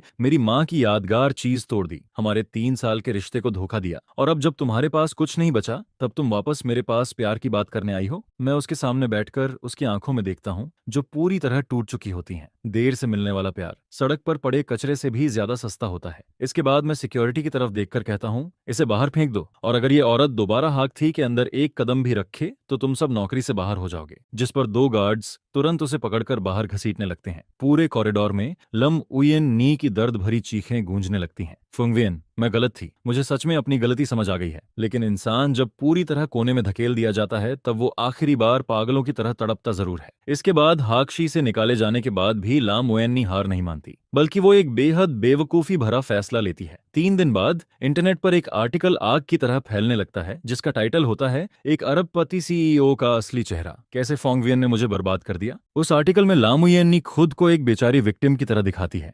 वो कहती है कि मैं एक बेहद कंट्रोलिंग इंसान हूँ, जो उसे किसी दूसरे मर्द से बात तक नहीं करने देता था। वो दिए थान को एक टैलेंटेड यंग आदमी बताती है, जिसे मैंने जेलसी में फंसाकर जेल भिजवा दिया। जिस पर वो दिए थान की वो फोटोज भी अपलोड करती है, जिनमें उसका चेहरा सूजा हुआ और छोटों से भरा होता है, ताकि लोग समझें कि मैंने ही उसे पिटवाया है। यह आर्टिकल देखते ही इंटरनेट पर गुस्से का तूफान आ जाता है। ये कैपिटलिस्ट लोग सच में राक्षस होते हैं। उस इंटर्न दिए थान पर बहुत तरस आ रहा है। हक्ती ग्रुप का बॉयकॉट करो, फुंगवियन को सजा मिलनी चाहिए। जिस पर पब्लिक आउटरीच इतना बढ़ जाता है कि हक्ती का स्टॉक मार्केट खुलने के सिर्फ आधे घंटे के अंदर 5% नीचे गिर जाता है। किया डिपार्टमेंट का डायरेक्टर पसीने में भीगा हुआ मेरे ऑफिस में भागकर आता है। फुंग सर, इंटरनेट पर सिचुएशन बहुत खराब हो चुकी है। क्या हमें तुरंत क्लैरिफिकेशन जारी नहीं करना चाहिए, या फिर लामुयेन्नी को लीगल नोटिस भेजना चाहिए? जिस पर मैं अपनी चेयर पर बैठा स्क्रीन पर आते हुए हेटिफुल कमेंट्स को देखता रहता हूँ, और फिर हल्की ठंडी मुस्कान के साथ कहता हूँ, क्लैरिफिकेशन? अगर अभी सच बता दिया तो मजा कैसे आएगा? इसके बाद मैं धीरे से कहता हूँ, अगर वो पब्लिक ओपिनियन की लड़ाई खेलना चाहती है, तो मैं उसे ऐसा स्टेज दूंगा जिसे पूरा देश देखेगा। टेक्निकल डिपार्टमेंट को बोलो, आज रात नेशन वाइड लाइव स्ट्रीम शुरू होगी, सारे ट्रेंडिंग स्पॉट्स खरीद लो। मैं चाहता हूँ कि पूरा इंटरनेट ये ड्रामा देखे। रात के ठीक 8 बजे हाकथी का ऑफिशियल लाइव स्ट्रीम शुरू होता है। कुछ ही मिनटों में करोड़ों लोग स्ट्रीम में घुस आते हैं। स्क्रीन पूरी तरह गालियों से भर चुकी होती है। खून चूसने वाले कैपिटलिस्ट, दिए थान को रिहा करो, लमुएन नी को इंसाफ दो। जिस पर मैं परफेक्टली ड्रेस्ड होकर कैमरा के सामने बैठता हूँ। Good evening everyone. लमुएन ही ने इंटरनेट पर जो आरोप लगाए हैं, उनके लिए मैं कोई बेकार एक्सप्लेनेशन नहीं दूंगा। मैं बस आपको 3 वीडियोस दिखाऊंगा। पहला वीडियो लाम फैमिली के फाइनेंस डिपार्टमेंट के सीसीटीवी फुटेज का होता है। वीडियो में लामुएन नी अपनी वाइस डायरेक्टर अथॉरिटी का इस्तेमाल करते हुए फाइनेंस स्टाफ पर दबाव डालती है। 5 मिलियन तुरंत दिए थान के अकाउंट में ट्रांसफर करो, अगर कोई प्रॉब्लम हुई तो उसकी जिम्मेदारी मेरी होगी। उसका एरोगेंट एटीट्यूड साफ दिखाई दे रहा होता है, जिस पर लाइव कमेंट्स अचानक धीमे पड़ने लगते हैं। इसके बाद दूसरा वीडियो चलता है, जिसमें दिए थान अपने रेंटेड रूम में पागलों की तरह चिल्ला रहा होता है। उस बदबूदार औरत के पास पैसे कहाँ गए? अगर पैसे नहीं मिले तो मैं ये जगह तोड़ दूंगा। उसका गुस्से से भरा हुआ ट्विस्टेड चेहरा करोड़ों लोगों के सामने साफ दिखाई दे रहा होता है। और आखिर में मैं डियपथान के फोन से मिले सारे गोल्ड डिगर चैट रिकॉर्ड सबके सामने रिवील कर देता हूँ। इसके बाद मैं डियपथान के ट्रेनिंग ग्रुप चैट्स के स्क्रीनशॉट्स, उसके गैम्बलिंग रिकॉर्ड्स और वो सारे हाई क्वालिटी फोटोज पब्लिक के सामने डाल देता हूँ, जिनमें वो नाइट क्लब में दूसरी लड़कियों के साथ चिपका हुआ दिखाई दे रहा होता है। जिस पर मैं कैमरा की तरफ देखते हुए ठंडी आवाज में कहता हूँ, यही है वो इंसान जिसे मिस लाम उएन्नी एक टैलेंटेड और इनोसेंट इंटर्न बता रही थी, जिसे मैंने सपोजिली फंसाया था। मैं बिना एक्सप्रेशन बदले आगे कहता हूँ, लम उएन्नी ने कंपनी के पब्लिक फंड्स का मिसयूज करके एक गोल्ड डिगर को पालना शुरू किया, जिसकी वजह से लम ग्रुप पूरी तरह बर्बाद हो गया, और डियपथन को करप्शन, फ्रॉड और इलीगल फंड ट्रांसफर के चार्जेस में अरेस्ट किया गया है। जहां तक उसके शरीर पर चोटों की बात है, वो सब उसके लोन शार्क्स ने किया है। पुलिस के पास इस पूरे मामले की कंप्लीट रिपोर्ट मौजूद है। सारे सबूत मैं ऑलरेडी अथॉरिटीज को सबमिट कर चुका हूं। यह सुनते ही पूरा लाइव स्ट्रीम रूम कुछ सेकंड के लिए बिल्कुल शांत हो जाता है, लेकिन अगले ही पल कमेंट्स ज्वालामुखी की तरह फूट पड़ते हैं। क्या जबरदस्त प्लॉट ट्विस्ट है। इस औरत का दिमाग सच में खराब है। कंपनी का पैसा बॉयफ्रेंड पर उड़ाया, खुद पिटी भी, और ऊपर से विक्टिम बनने आ गई। ये डियपथन तो इंसान के नाम पर धब्बा निकला। फुंग सर ने तो दोनों की असली औकात दिखा दी, जिस पर इंटरनेट का पूरा माहौल पल भर में बदल जाता है। लोग सीधे लाम ओएन्नी के सोशल मीडिया अकाउंट्स पर टूट पड़ते हैं। सिर्फ 10 मिनट के अंदर उसके सारे अकाउंट्स गालियों और हेट कमेंट्स से भर जाते हैं। वो प्रैक्टिकली सोशल डेथ का शिकार हो चुकी होती है।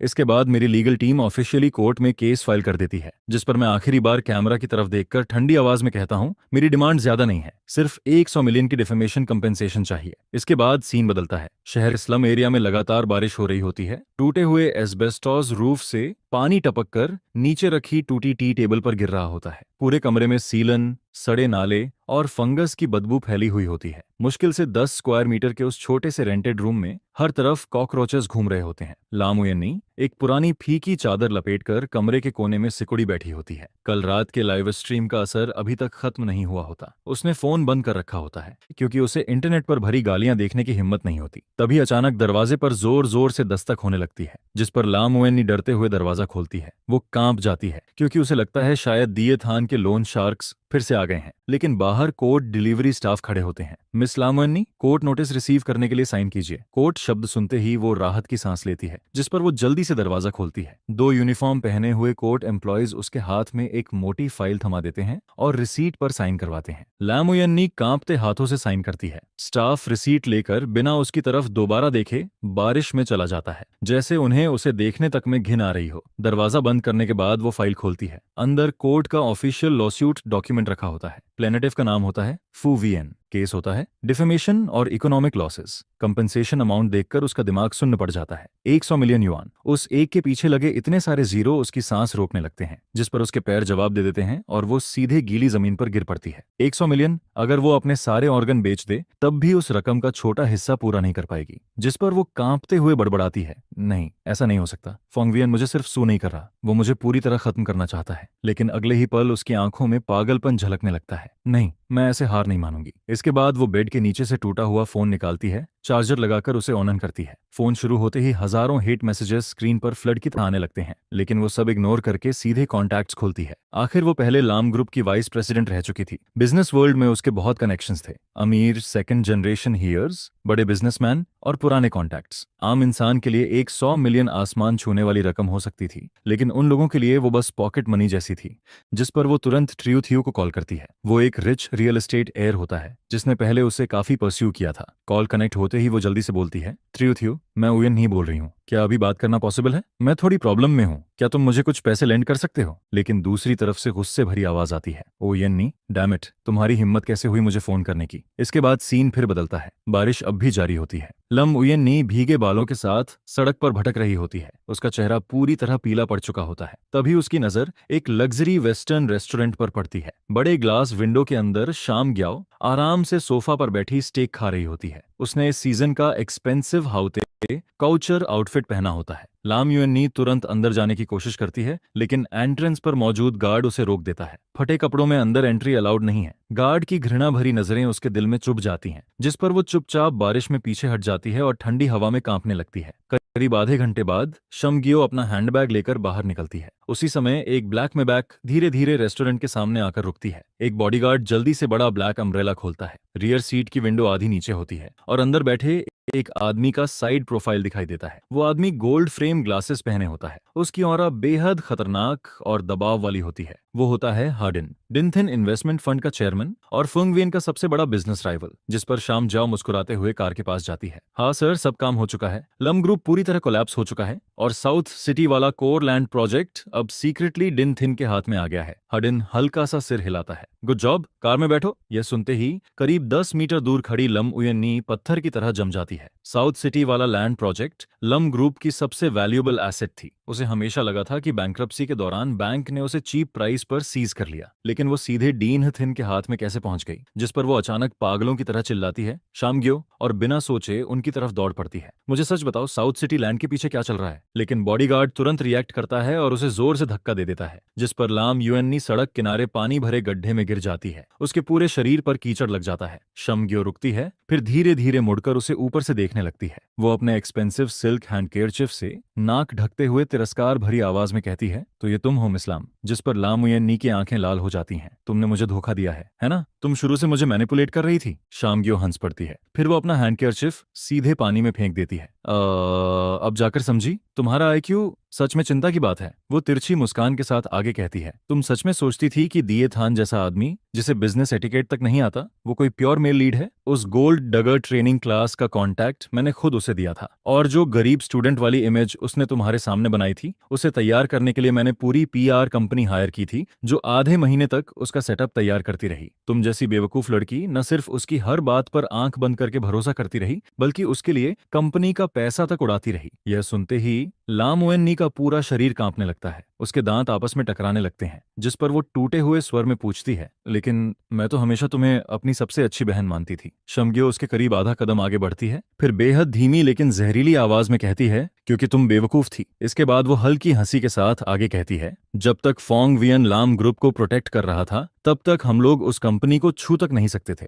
लेकिन अगर किसी इडियट को इस्तेमाल करके उसे अंदर से तोड़ दिया जाए, कंपनी का पैसा निकलवा लिया जाए और फोंग वियन को पूरी तरह डिसअपॉइंटेड कर दिया जाए, तो फिर लाम ग्रुप जैसी मोटी शिकार खुद ब खुद डींग थिंग के सामने गिर जाती है। तभी कार के अंदर बैठे हडिन ठंडी आवाज में बोलता है, शामग्यो, इस कचरे के साथ ज्यादा वक्त बर्बाद मत करो। फोंग वियन ने साउथ सिटी वाले गुंडों की इन्वेस्टिगेशन शुरू कर दी है। हमारे पास अभी और भी काम है। जी हाँ सर। जिस पर शांगिया वापस कार की तरफ मुड़ती है, लेकिन अंदर बैठने से पहले वो आखिरी बार पीछे देखकर मुस्कुराती है। तुम्हें तो मुझे थैंक यू कहना चाहिए मिस लाम। कम से कम मैंने तुम्हें एक full scale brainless romance drama experience करने का मौका तो दिया। अब शो खत्म हो चुका है, अब तुम जा सकती हो। इसके बाद ब्लैक मेबैक धीरे धीरे वहां से निकल जाती है। उसके टायर्स सड़क के गंदे पानी को उछालते हुए सीधे लामुयेन नी के चेहरे पर फेंक देते हैं। लामुयेन नी कीचड़ में घुटनों के बल बैठी रह जाती है। उसे आखिरकार समझ आ जाता है, दिए थान झूठ था, उसकी फ्रेंडशिप झूठ थी, उसका तथाकथित ट्रू लव भी झूठ था। यहाँ तक कि जिस परसिस्टेंस पर उसे सबसे ज्यादा गर्व था, वो भी सिर्फ दूसरों की डाइनिंग टेबल पर रखा हुआ एक नाइफ था, जिसका इस्तेमाल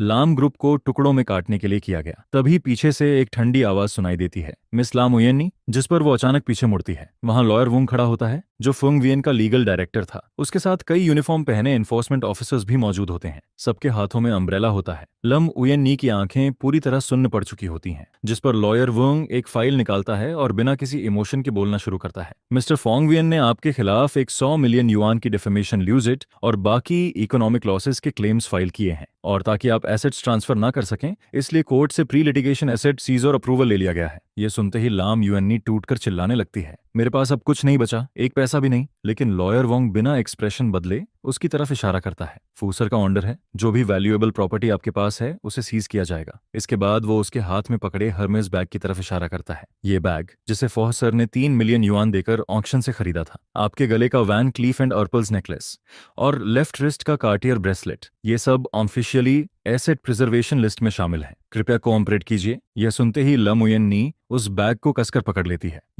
यही आखिरी चीज है जो मेरे पास बची है, मैं इसे नहीं दूंगी। लेकिन तभी 2 एनफोर्समेंट ऑफिसर्स आगे बढ़ते हैं। ऑफिशियल प्रोसीजर फॉलो कीजिए, जिस पर वो जबरदस्ती उसके हाथ से वो कीचड़ से सना लग्जरी बैग छीन लेते हैं। लॉयर वोंग शांत नजरों से उसे देखते हुए कहता है, या तो आप खुद ज्वेलरी उतार दीजिए, वरना हमें फोर्सफुली एक्शन लेना पड़ेगा। इतने में आसपास गुजर रहे लोग रुकने लगते हैं। सब अपने फोन्स निकालकर रिकॉर्डिंग शुरू कर देते हैं। अरे, ये वही औरत नहीं है जो कल लाइव स्ट्रीम में थी? हाँ, वही, जिसने कंपनी का पैसा बॉयफ्रेंड पर उड़ाया था। अब देखो, सड़क पर एसेट सीज हो रहा है इसका। फ्लैशलाइट्स लगातार चमकने लगती हैं, जिस पर लाम ओएननी सबके सामने कांपते हाथों से अपना नेकलेस उतारती है, फिर ब्रेसलेट निकालकर ऑफिसर्स को देती है। हर ज्वेलरी के उतरने के साथ ऐसा लग रहा होता है जैसे उसकी बची हुई आखिरी डिग्निटी भी उससे छीनी जा रही हो। जो ज्वेलरी कभी उसकी स्टेटस सिंबल थी, वही अब उसकी ह्यूमिलिएशन की जंजीर बन चुकी होती है। इसके बाद लॉयर वोंग सारे आइटम्स वेरीफाई करता है और फिर जाने के लिए मुड़ जाता है। लेकिन जाने से पहले वो आखिरी बार रुककर कहता है, फूसर ने आपके लिए एक मैसेज छोड़ा है। ये सब अभी सिर्फ शुरुआत है। इसके बाद बारिश और तेज हो जाती है। लम उयन नी अकेली उस चमकती हुई सिटी स्ट्रीट के बीच खड़ी रह जाती है। उसके पास अब ना पैसा बचा होता है, ना कोई सहारा, ना कोई सिंपैथी। उसने सब कुछ खो दिया होता है, पावर, मनी, लव, फ्रेंडशिप और यहाँ तक कि अपनी डिग्निटी भी। सबसे डरावनी बात यह थी कि फोंग वियन ने खुद हाथ तक नहीं उठाया, लेकिन उसने सिस्टम और रूल्स का इस्तेमाल करके उसे पूरी तरह बर्बाद कर दिया, जिस पर उसके पैर जवाब दे देते हैं और वो फिर से ठंडे पानी से भरे गड्ढे में गिर जाती है। तभी अचानक बारिश को चीरती हुई एक ब्लैक रोल्स रॉयस फैंटम धीरे धीरे उसके सामने आकर रुकती है। कार पर कोई लाइसेंस प्लेट नहीं होती। उसकी विंडो बिना आवाज किए नीचे होती है। अंदर की लाइट बेहद धुंधली होती है, लेकिन एक आदमी का चेहरा हल्का हल्का दिखाई देता है। उस आदमी की आंखें बेहद ठंडी होती हैं। उसकी प्रेजेंस इतनी भारी होती है कि सांस लेना मुश्किल लगने लगता है। वो धीरे से लाम उयन्नी की तरफ देखता है, जो कीचड़ में गिरी हुई होती है। फिर उसके होंठों पर एक बर्फ जैसी ठंडी मुस्कान आती है। फुयन से बदला लेना चाहती हो? उसकी भारी आवाज बारिश के बीच सीधे लाम उयन्नी मुयन्नी के कानों में उतरती है, जिस पर ला मुयन्नी अचानक सिर उठाती है। उसकी खाली आंखों में पहली बार पागलपन की चमक दिखाई देती है, क्योंकि उसके सामने बैठा आदमी कोई और नहीं बल्कि हाडिन्ह होता है। डिन्ह थिन कैपिटल का चेयरमैन, बिजनेस वर्ल्ड का सबसे खतरनाक वल्चर। जिस कंपनी पर उसकी नजर पड़ती थी वो कभी पूरी नहीं बचती थी। वो हमेशा तब हमला करता था जब उसका शिकार सबसे कमजोर होता था, और फिर आखिरी हड्डी तक नोच लेता था। 3 साल पहले फोवियन और हार्डिन्ह के बीच बिजनेस वर्ल्ड की सबसे बड़ी एक्विजिशन वॉर हुई थी। उस समय फोवियन ने उससे साउथ सिटी का कोर लैंड प्रोजेक्ट छीन लिया था, और उसी दिन से दोनों एक दूसरे के स्वोन एनिमीज बन चुके थे। इसलिए आज हार्डिन्ह का खुद उसके सामने आना कभी भी किसी अच्छे इरादे का संकेत नहीं हो सकता था। लेकिन इस वक्त फोवियन से बदला लोगी, यह सवाल सीधे उसके टूटे हुए दिल में घुस चुका होता है। उसकी आंखों में डिस्पियर धीरे धीरे हेट्रेड में बदलने लगता है, जिस पर वो भारी आवाज में पूछती है, क्या तुम मेरी मदद कर सकते हो? हार्डिन कोई जवाब नहीं देता, वो बस हल्का सा सिर घुमाता है। अगले ही पल पैसेंजर सीट खुलती है और ब्लैक सूट पहना बॉडीगार्ड अम्ब्रेला लेकर उसके सामने आकर खड़ा हो जाता है। लम miss, please get in the car. लम मुयन्नी सिर्फ 1 सेकंड के लिए हेजिटेट करती है, लेकिन फिर उसे याद आता है उसके पास अब खोने के लिए कुछ भी नहीं बचा। Love, friendship, money, dignity. फुंगवियन उससे सब कुछ छीन चुका था। पूरा इंटरनेट उसके ह्यूमिलिएशन का मजाक बना चुका था, जिस पर वो लड़खड़ाते हुए उठती है और कार के अंदर बैठ जाती है। कार डोर बंद होते ही बाहर की बारिश की आवाज कट जाती है। अंदर का माहौल गर्म और आरामदायक होता है। Soft leather seats, expensive perfume और लग्जरी की खुशबू पूरे केबिन में फैली होती है। उसके भीगे हुए कपड़ों से सीट पर पानी फैल जाता है, लेकिन अब उसे इन चीजों की परवाह नहीं होती। हार्डिन्ह उसके बगल में बैठा व्हिस्की ग्लास हाथ में पकड़े बाहर की फॉगी विंडो देख रहा होता है। वो उसकी तरफ देखे बिना धीरे से पूछता है, लाम उयन्नी, क्या तुम्हें पता है तुम आज इस हालत में क्यों पहुंची हो? यह सुनते ही लम उयन्नी अपनी मुट्ठियां कस लेती है। उसके नाखून हथेली में धंस जाते हैं। फोंगवियन ने मुझे इस हालत में पहुंचाया है, यह सब उसी की गलती है। हार्डिन पीछे मुड़कर देखता है, जिस पर उसके गोल्डन चश्मे के पीछे की ठंडी नजरें किसी सर्जिकल नाइफ की तरह फील होती हैं। आज तुम जिस हालत में पहुंची हो वो सिर्फ तुम्हारी बेवकूफी की वजह से है। फुआंगवियन ने तो बस तुम्हारी उसी स्टूपिडिटी का इस्तेमाल करके तुम्हें सही पनिशमेंट दिया है। यह सुनकर लम उयन नहीं पूरी तरह सन्न रह जाती है। उसने कंपनी के पैसे एक गोल्ड डिगर को पालने में लगा दिए, और एक ऐसे इंटर्न के लिए जिसे वो 1 महीने से भी कम समय से जानती थी, उसने अपने उस फियांसे को बिट्रे कर दिया जिससे उसकी 3 साल से एंगेजमेंट थी। जिस पर हार्डिन ठंडी आवाज में कहता है, क्या तुम्हें नहीं लगता कि तुम बहुत ज्यादा स्टूपिड थी? लाम उयन्नी के होंठ कांपने लगते हैं। तभी हार्डिन आगे कहता है, तुम्हारी बेस्ट फ्रेंड थाम गया 3 साल पहले से ही मेरे लिए काम कर रही थी। वही तुम्हारे करीब आई, तुम्हारी तारीफ करती थी, कहती थी कि तुम बहुत खूबसूरत हो, तुम्हारे अपने विचार हैं और तुम किसी बेहतर आदमी की हकदार हो। लेकिन यह सब मैंने पहले से प्लान किया था। इसके बाद हार्डिन हाथ में पकड़े वाइन ग्लास को धीरे धीरे घुमाता है, जिस पर अंदर की एम्बर कलर लिक्विड रोशनी में चमकती रहती है। डीपथन जैसा गोल्ड डिगर भी थम ग्याओ ने ही 3 लेयर्स के जरिए अरेंज किया था। तुम सोचती रही कि वो तुम्हारा ट्रू लव है, तुम्हारी डेस्टिनी है, लेकिन लम उयन्नी, शुरुआत से आखिर तक तुम सिर्फ मेरे हाथ की एक चेस पीस थी। यह सुनते ही लाम उयन्नी की आंखें सिकुड़ जाती हैं। आखिरकार उसे सब समझ आने लगता है। दिए थान का अचानक सामने आना कोई कोइंसिडेंस नहीं था। थाम ग्याओ की सलाह भी किसी सच्ची फ्रेंडशिप की वजह से नहीं थी। यह पूरा खेल पहले से केयरफुली सेट किया गया था, और वो खुद बस एक पपेट बन चुकी थी जिसे लोग कंट्रोल कर रहे थे। लेकिन क्यों? मेरे साथ ही क्यों? वह दांत भींचकर पूछती है, जिस पर हार्डिन बिना झिझक जवाब देता है, क्योंकि फोंगवियन को हैंडल करना बहुत मुश्किल था। वह हर काम बिना कोई लूपहोल छोड़े करता है। मैं उसकी कोई कमजोरी नहीं ढूंढ पाया, लेकिन उसकी सबसे बड़ी वीकनेस तुम थी। बस तुम्हें एक टाइम बॉम्ब बनाना था, फिर फोंगवियन खुद ही बर्बाद हो जाता, तो तुमने मेरा इस्तेमाल किया। लाम उयन्नी कांपती आवाज में पूछती है। हाँ, हार्डिन सीधे जवाब देता है, मैंने थाम ग्याओ से कहा कि वो तुम्हें ट्रू लव के पीछे भागने के लिए एनकरेज करे, ताकि दिए थान धीरे धीरे लाम ग्रुप का पैसा खींच सके। तुम सोचती रही कि तुम प्यार के लिए सैक्रिफाइस कर रही हो, लेकिन असल में तुम मेरी मदद कर रही थी, ताकि फोंगवियन और लाम ग्रुप दोनों साथ में खत्म हो जाएं। यह सुनकर लाम उयन्नी का पूरा शरीर कांपने लगता है। उसे वो सारी रातें याद आने लगती हैं जब थाम ग्याओ उसका हाथ पकड़कर कहती थी, उयन्नी, तुम इससे कहीं बेहतर डिजर्व करती हो। और फिर उसे दिए थान की वो मासूम आंखें याद आती हैं जब उसने कहा था, सिस्टर उयन्नी, मैं तो बस एक गरीब स्टूडेंट हूँ। इसके बाद उसे याद आता है कि कैसे उसने बार बार दिए थान की वजह से फोंगवियन से लड़ाई की और हर बार उसके सेल्फ रिस्पेक्ट को कुचलती रही। अब जाकर उसे समझ आता है कि यह सब किसी और के लिखे हुए स्क्रिप्ट का हिस्सा था, और वो खुद उस कहानी की साइड कैरेक्टर भी नहीं थी, बस इस्तेमाल होने वाला एक प्रॉपर थी। तो अब तुम मुझसे क्या चाहते हो? यूएनई की आवाज अब पूरी तरह ठंडी हो चुकी थी,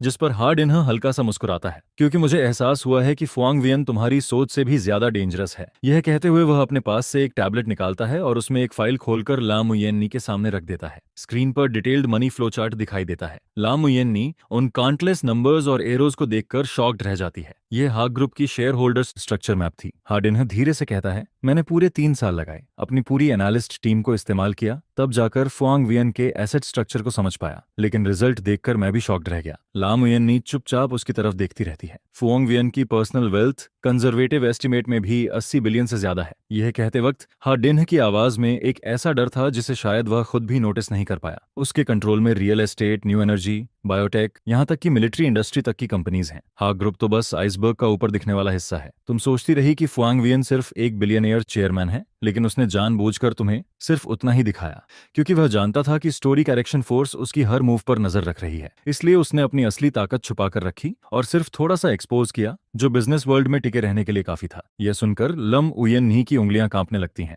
80 बिलियन, वह सिर्फ कुछ लाख की वॉच के लिए फोंग वियन से लड़ गई थी। एक फेक इंटर्न के लिए उसने 80 बिलियन वर्थ वाले आदमी को छोड़ दिया। तो अब तुम चाहते हो कि मैं तुम्हारी मदद करूं फोंग वियन के खिलाफ? उसकी आवाज में हल्का सार्केज्म था, जिस पर हार्डिन तुरंत कहता है, मेरी नहीं, अपनी मदद करो। फोंग वियन ने तुम पर एक 100 मिलियन का लॉसूट किया है। अब तुम्हारे पास एक पैसा नहीं है, तुम वो रकम कैसे चुकाओगी? जब कोर्ट फोर्सफुली एग्जीक्यूट करेगा तब तुम ऑफिशियली डिफॉल्टर बन जाओगी, पूरी जिंदगी सिर नहीं उठा पाओगी। यह सुनकर लम उयन नी खामोश हो जाती है। इसके बाद हार्डिन अपने कोट से एक चेक निकालकर उसके सामने रख देता है। उस पर 10 मिलियन लिखा था। ये एडवांस पेमेंट है, मुझे बस तुमसे एक काम करवाना है। क्या काम? वह धीरे से पूछती है, जिस पर हार्डिन थोड़ा झुककर बेहद धीमी आवाज में कहता है, मैं चाहता हूं कि तुम फुआंग वियन का असली ट्रम्प कार्ड ढूंढो, उसकी रियल एसेट लेआउट, उसका हिडन कैपिटल सोर्स, उसका ओवरसीज स्ट्रक्चर। अगर ये सब मेरे हाथ लग गया तो मैं उसे पूरी तरह बिजनेस वर्ल्ड में डिस्ट्रॉय कर दूंगा। लामुयन्नी कड़वी हंसी हंसती है, लेकिन मैं यह सब कैसे ढूंढ सकती हूँ? अब तो मैं उसकी कंपनी के गेट तक नहीं जा सकती, तुम्हें वहां जाने की जरूरत नहीं है। हार्डिन टैबलेट में दूसरी फाइल खोलते हुए कहता है, तुम 3 साल तक उसकी फियांसी थी, क्या उसने कभी तुम्हें कोई डॉक्यूमेंट, कोई फाइल, कोई की या कोई ऐसी चीज दी थी जो उस वक्त नॉर्मल लगी हो, लेकिन अब सोचने पर सस्पिशियस लगती हो? यह सुनकर लम उयन नी गहरी सोच में डूब जाती है। पिछले 3 साल की मेमोरीज तेजी से उसके दिमाग में घूमने लगती हैं। फोंग वियन की विला, उसका ऑफिस, उसका अपार्टमेंट, और तभी अचानक उसके दिमाग में एक सीन फ्लैश होता है। वह 1 साल पहले की रात थी। फोंग वियन ने बहुत ज्यादा शराब पी रखी थी। जब वह अपार्टमेंट लौटा तब रात के 2 बज चुके थे। उस वक्त वह लिविंग रूम में उसका इंतजार कर रही थी। जैसे ही उसने दरवाजा खोला, वह पूरी तरह नशे में था और उसके हाथ में एक एनवेलप कसकर पकड़ा हुआ था। ये क्या है? उसने उस वक्त पूछा था, जिस पर फुआंग वियन बस एक नजर उसकी तरफ डालता है और एनवेलप को स्टडी रूम के सेफ में रख देता है। कुछ नहीं, बस कुछ पर्सनल चीजें हैं।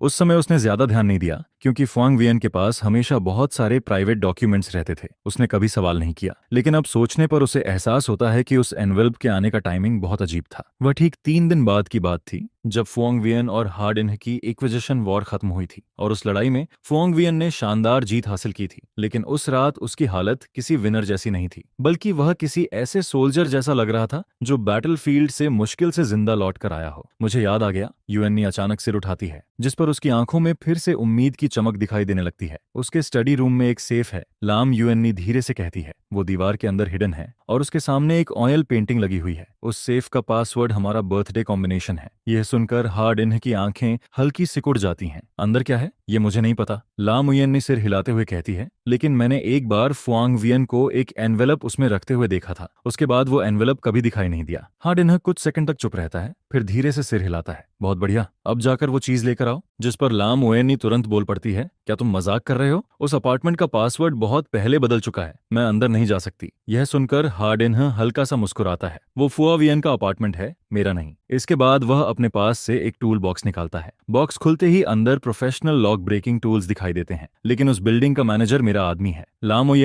लामुयन नी उन टूल्स को देखकर घबरा जाती है। उसका हार्ट बीट तेजी से बढ़ने लगता है। उसे एहसास हो जाता है कि वो क्या करने जा रही है। इल्लीगल ट्रेसपासिंग, बिजनेस सीक्रेट्स चोरी करना, इन दोनों क्राइम्स की पनिशमेंट बहुत बड़ी थी, लेकिन अब उसके पास कोई दूसरा रास्ता नहीं बचा था। जिस पर वह कांपते हाथों से वो टूल बॉक्स पकड़ लेती है। यह देखकर हार्डिन के होंठों पर मुस्कान और गहरी हो जाती है। जानती हो लामुयन, तुम्हारे और फोंग वियन के बीच सबसे बड़ा फर्क इंटेलिजेंस नहीं है, बल्कि मोरल लिमिट है। उसके पास अभी भी कुछ बाउंड्रीज हैं, लेकिन तुम्हारे पास तो वो भी नहीं बची, बल्कि तुम्हारी लिमिट उससे भी नीचे है। इसीलिए तुम जिंदगी भर उसे हरा नहीं पाओगी। लामुयन इस बार कोई जवाब नहीं देती, क्योंकि उसे पता था कि हार्डिन सच कह रहा है। रात के 2 बज चुके थे। सिटी सेंटर के लग्जरी अपार्टमेंट एरिया में बारिश अभी अभी रुकी थी। हवा में गीली मिट्टी और कंक्रीट की स्मेल फैली हुई थी। लामुयन ने ब्लैक हुडी पहन रखी थी और उसका कैप इतना नीचे था कि आधा चेहरा छुप चुका था। वह हाथ में टूल टूल बॉक्स लिए इमरजेंसी स्टेयरकेस से अंडरग्राउंड पार्किंग की तरफ बढ़ती है, जिस पर उसे याद आता है कि एलिवेटर के पास का सीसीटीवी 2 दिन पहले से खराब पड़ा है।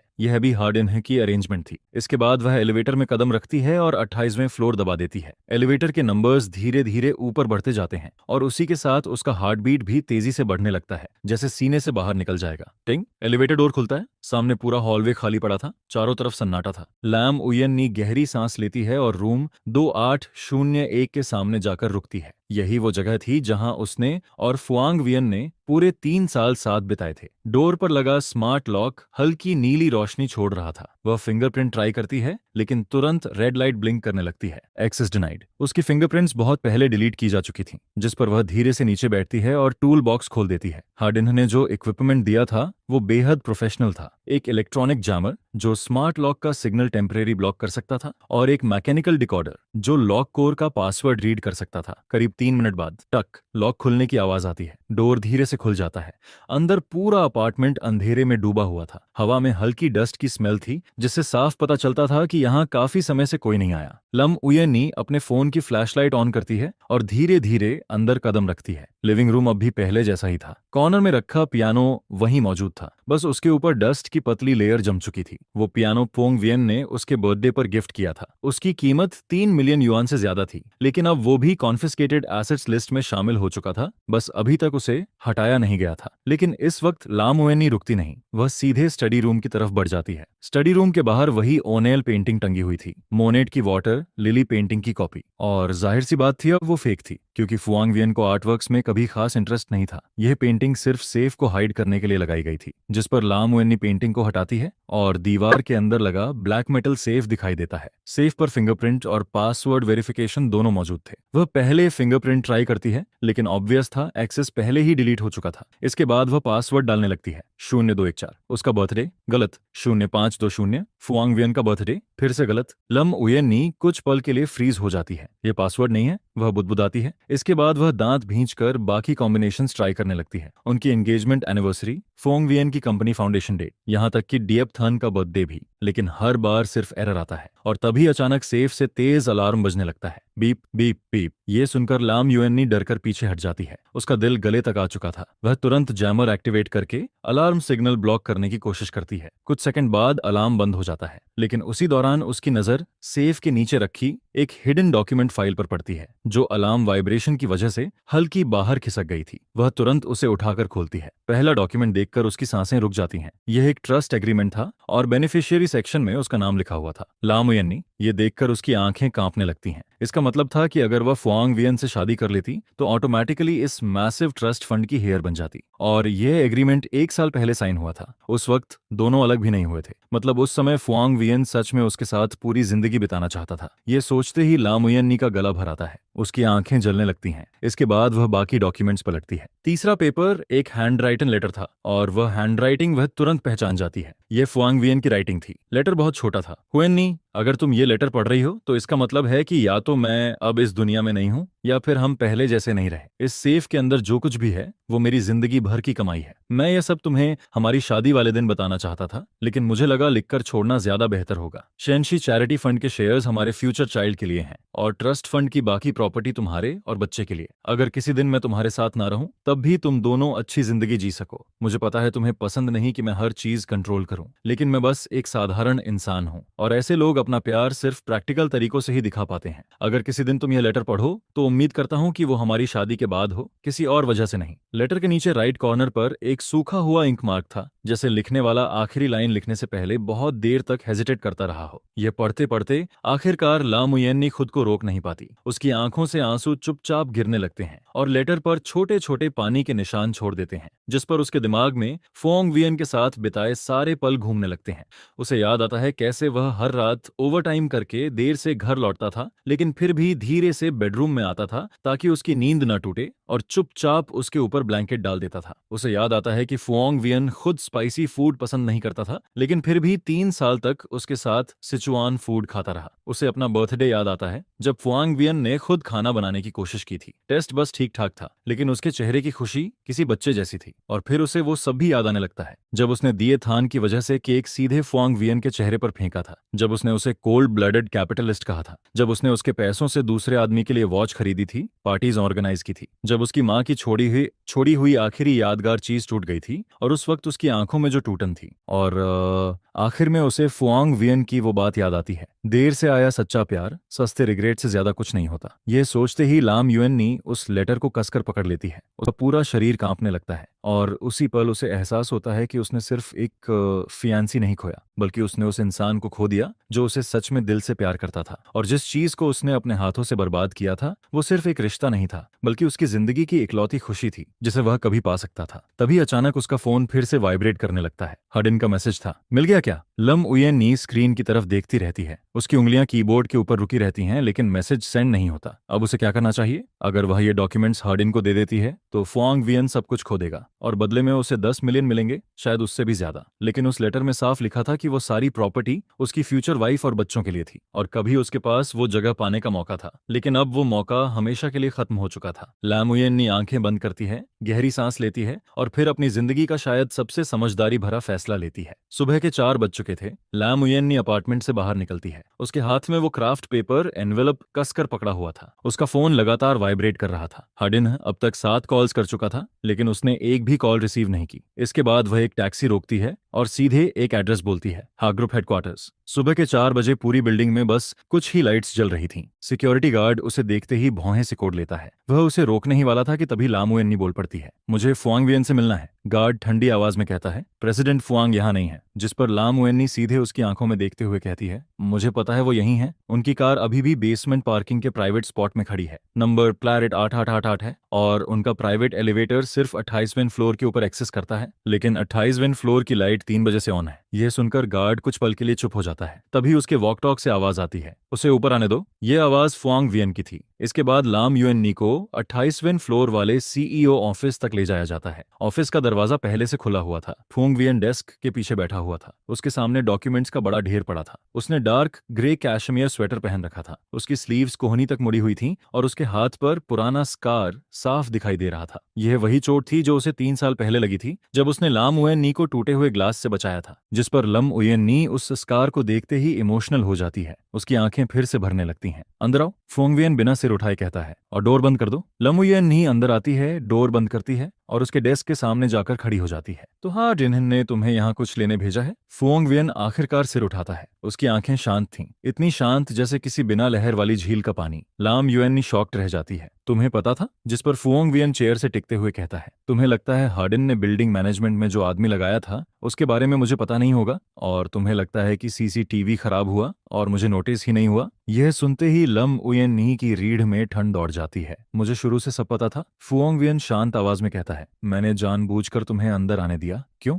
वह कांपती आवाज में पूछती है। क्योंकि मैं देखना चाहता था कि आखिर तुम क्या चुनोगी। फुआंग वियन के होंठों पर हल्की मुस्कान आती है, लेकिन वो मुस्कान खुशी वाली नहीं थी। उसमें एक अजीब सी थकान और जटिल इमोशन छुपा हुआ था। अगर तुम वो डॉक्यूमेंट्स हार्डिन को दे देती तो तुम ऑफिशियली मेरी दुश्मन बन जाती, और दुश्मनों के साथ मैं कभी मेसी नहीं दिखाता। वह कुछ पल रुकता है। लेकिन अगर तुम ऐसा नहीं करती तो कम से कम इसका मतलब यह होता कि तुम अभी भी इतनी होपलेस नहीं हुई हो। यह सुनकर लाम उयेन्नी धीरे से एनवेल्प डेस्क पर रख देती है। मैंने उसे कुछ नहीं दिया। फुआंग वियन एनवेलप को देखता है, लेकिन कुछ नहीं कहता। मैंने वो लेटर पढ़ लिया। उसकी आवाज कांप रही थी। तुमने लिखा था कि वो सारी प्रॉपर्टी तुम्हारी फ्यूचर वाइफ और बच्चों के लिए थी। हाँ, और मैं लगभग वो इंसान बन चुकी थी। यह सुनकर फुआंग वियन कुछ सेकंड तक चुप रहता है, फिर धीरे से सिर हिलाता है। लमुयन्नी, अभी तक तुम समझी नहीं? इसके बाद वह उठकर फ्लोर टू सीलिंग विंडो के सामने जाकर खड़ा हो जाता है। जिस रात तुमने पहली बार मेरे पैसे डीएपथन के लिए खर्च किए थे, उसी रात मैंने ट्रस्ट एग्रीमेंट बदल दिया था। बेनिफिशियरी का नाम बदलकर शेंशी चैरिटी फंड कर दिया गया था। तुमने पूछा था ना कि मैंने शेयर्स चैरिटी फंड को क्यों ट्रांसफर किए? वह बाहर अंधेरे शहर की तरफ देखते हुए कहता है, क्योंकि उसी दिन मैंने फैसला कर लिया था, मैं जिंदगी में दोबारा कभी शादी नहीं करूंगा। फुआंग वियन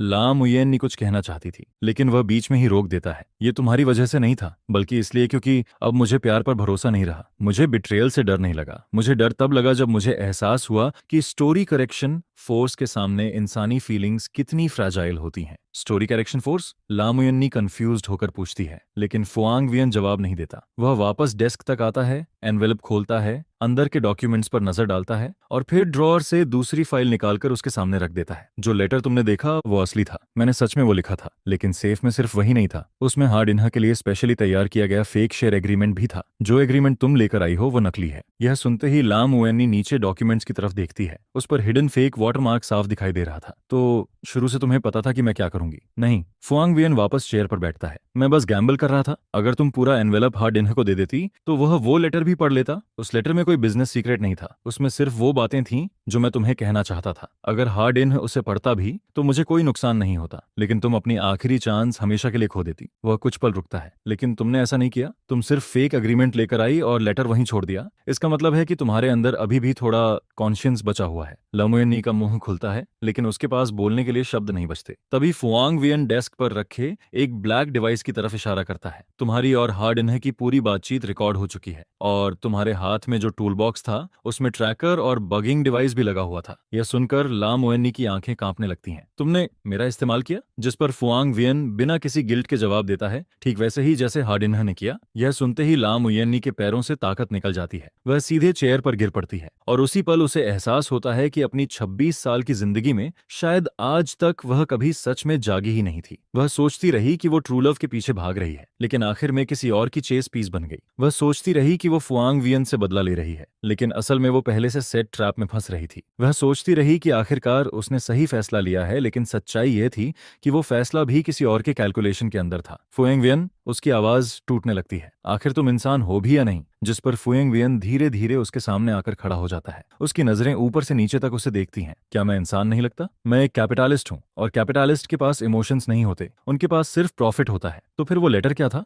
लामुयनी रोते हुए पूछती है। वो ट्रस्ट एग्रीमेंट, क्या वो सब भी फेक था? फुआंग वियन काफी देर तक चुप खड़ा रहता है। विंडो के बाहर आसमान धीरे धीरे उजाला पकड़ने लगता है। डॉन आने से पहले का अंधेरा हमेशा सबसे ज्यादा गहरा होता है। कुछ देर बाद आखिरकार वह धीमी आवाज में बोलता है, वो ट्रस्ट एग्रीमेंट असली था और वो लेटर भी असली था। यह सुनते ही लम उयेनी सिर उठाती है। उसकी आंखें पूरी तरह आंसुओं से भीगी हुई थीं। 1 साल पहले फुआंग वियन खिड़की के बाहर देखते हुए कहता है, मैं सच में तुम्हारे साथ पूरी जिंदगी बिताना चाहता था। वह कुछ पल रुकता है, लेकिन यह सब तुमने खुद अपने हाथों से बर्बाद कर दिया। मैं इसे ठीक कर सकती हूँ? लम उयेनी रोते हुए कहती है, मुझे सच में अपनी गलती समझ आ चुकी है। जिस पर फुआंग वियन धीरे से सिर हिलाता है। नहीं, तुम इसे ठीक नहीं कर सकती। क्या तुम्हें पता है कि थम जाओ और दिएपथन तुम्हें इतनी आसानी से क्यों मैनिपुलेट कर पाए? वजह यह नहीं थी कि तुम बेवकूफ थी, बल्कि इसलिए क्योंकि तुम्हारे दिल की गहराई में तुमने कभी सच में मुझसे प्यार किया ही नहीं। मैं तुमसे प्यार करती हूँ। लामुयन्नी लगभग चीख पड़ती है, लेकिन फुआंग वियन की आवाज अब भी शांत रहती है। नहीं, तुम्हें सिर्फ वो काइंडनेस पसंद थी जो मैं तुम्हें देता था। तुम्हें वो बैग्स पसंद थे जो मैं खरीद कर देता था। तुम्हें वो फीलिंग पसंद थी जब मैं तुम्हारे लिए कार्ड स्वाइप करता था। तुम्हें वो स्टेटस पसंद था जो मेरे साथ रहने से मिलता था। लेकिन तुमने कभी मुझे प्यार नहीं किया। तुम्हें सिर्फ वो जिंदगी पसंद थी जो मैं तुम्हें दे सकता था। इसके बाद वह उसकी तरफ मुड़कर देखता है। अगर ऐसा नहीं है तो बताओ, 3 साल साथ रहने के बाद भी क्या तुम्हें पता है कि मुझे सबसे ज्यादा कौन सा खाना पसंद है? क्या तुम्हें पता है कि मुझे कौन सा कलर सबसे ज्यादा नापसंद है? क्या तुम्हें पता है कि मैं हर रात कितने बजे सोता हूँ? यह सुनकर लाम उयेन्नी का मुंह खुलता है, लेकिन उसके पास कोई जवाब नहीं था। फुआंग वियन फिर धीरे से पूछता है, बताओ मुझे कौन सा खाना पसंद है? Sichuan food? लम उयेन्नी हिचकिचाते हुए बोलती है। यह सुनकर फुआंग वियन हल्का सा मुस्कुराता है। उस मुस्कान में थकान भी थी, दर्द भी और एक अजीब सी राहत भी। मुझे स्पाइसी फूड बिल्कुल पसंद नहीं। मैंने सिर्फ तुम्हारी वजह से 3 साल तक सिचुआन फूड खाया। यह सुनते ही आखिरकार लम उयेन्नी पूरी तरह टूट जाती है।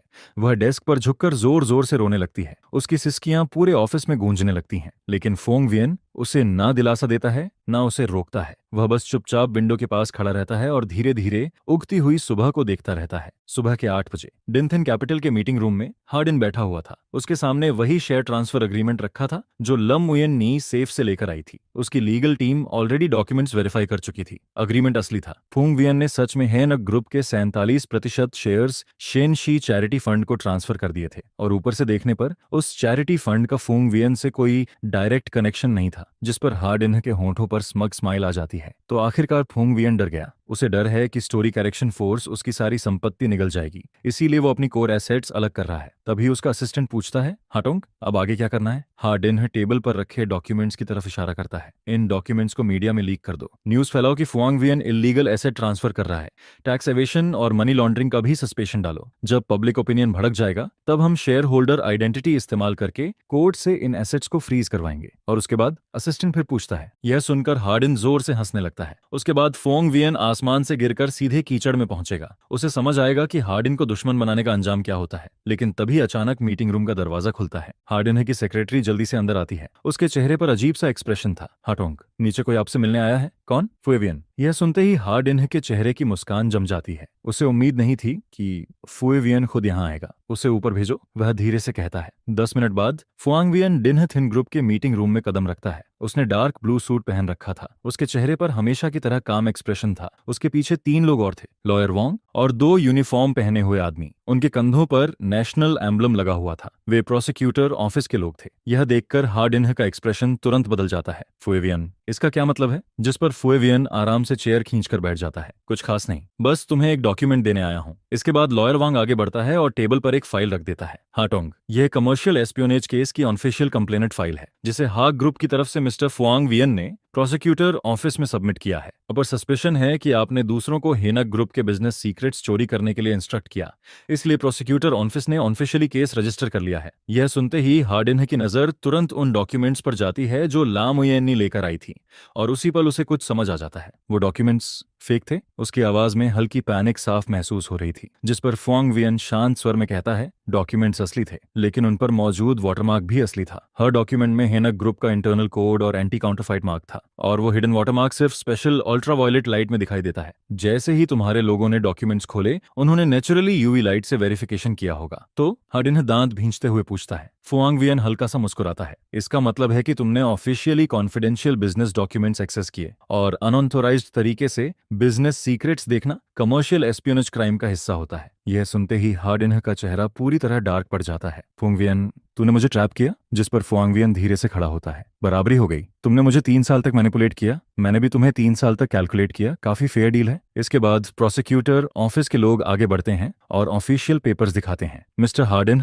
कृपया इन्वेस्टिगेशन में कोऑपरेट कीजिए। हार्डिन पहले उन दोनों लोगों को देखता है, फिर फुआंगवियन की तरफ, और अचानक जोर से हंसने लगता है। उसकी हंसी पूरे रूम में गूंजती है। फुआंगवियन, क्या तुझे लगता है इससे मैं खत्म हो जाऊंगा? दीन थिन कैपिटल लाम ग्रुप नहीं है, तू मुझे नहीं गिरा सकता। लेकिन फुआंगवियन दरवाजे की तरफ बढ़ते हुए शांत आवाज में जवाब देता है, मुझे डिनथिन कैपिटल को गिराने में कोई इंटरेस्ट नहीं है। वह पीछे मुड़कर उसकी तरफ देखता है। मुझे सिर्फ तुम्हें गिराना है। क्या मतलब? हार्डिन का चेहरा बदल जाता है। मतलब ये कि मैंने प्रोसिक्यूटर ऑफिस में कंप्लेंट कंपनी के खिलाफ नहीं है, तुम्हारे खिलाफ की है। कमर्शियल एस्पियोनेज क्राइम का सब्जेक्ट इंसान होता है, कंपनी नहीं। तुम जेल जाओगे, लेकिन डिन थिन कैपिटल नया सीईओ अपॉइंट करके चलता रहेगा। ये सुनते ही हार्डिन के चेहरे की आखिरी मुस्कान भी गायब हो जाती है। लेकिन फुआंगवियन की आवाज अब भी उतनी ही शांत रहती है। लेकिन शेयर होल्डर्स क्या सोचेंगे? उनका फॉर्मर सीईओ कमर्शियल एस्पियोनेज के क्राइम में जेल गया। क्या उन्हें उस नए सक्सेसर पर भरोसा होगा जिसे एक क्रिमिनल ने चुना हो? हर शब्द किसी नेल की तरह हार्डिन के दिमाग में धंसता चला जाता है। पूरा रूम खामोश हो जाता है। इसके बाद फुआंगवियन बिना रुके मीटिंग रूम से बाहर निकल जाता है। पीछे से हार्डिन की गुस्से भरी चीख सुनाई देती है। फुआंगवियन,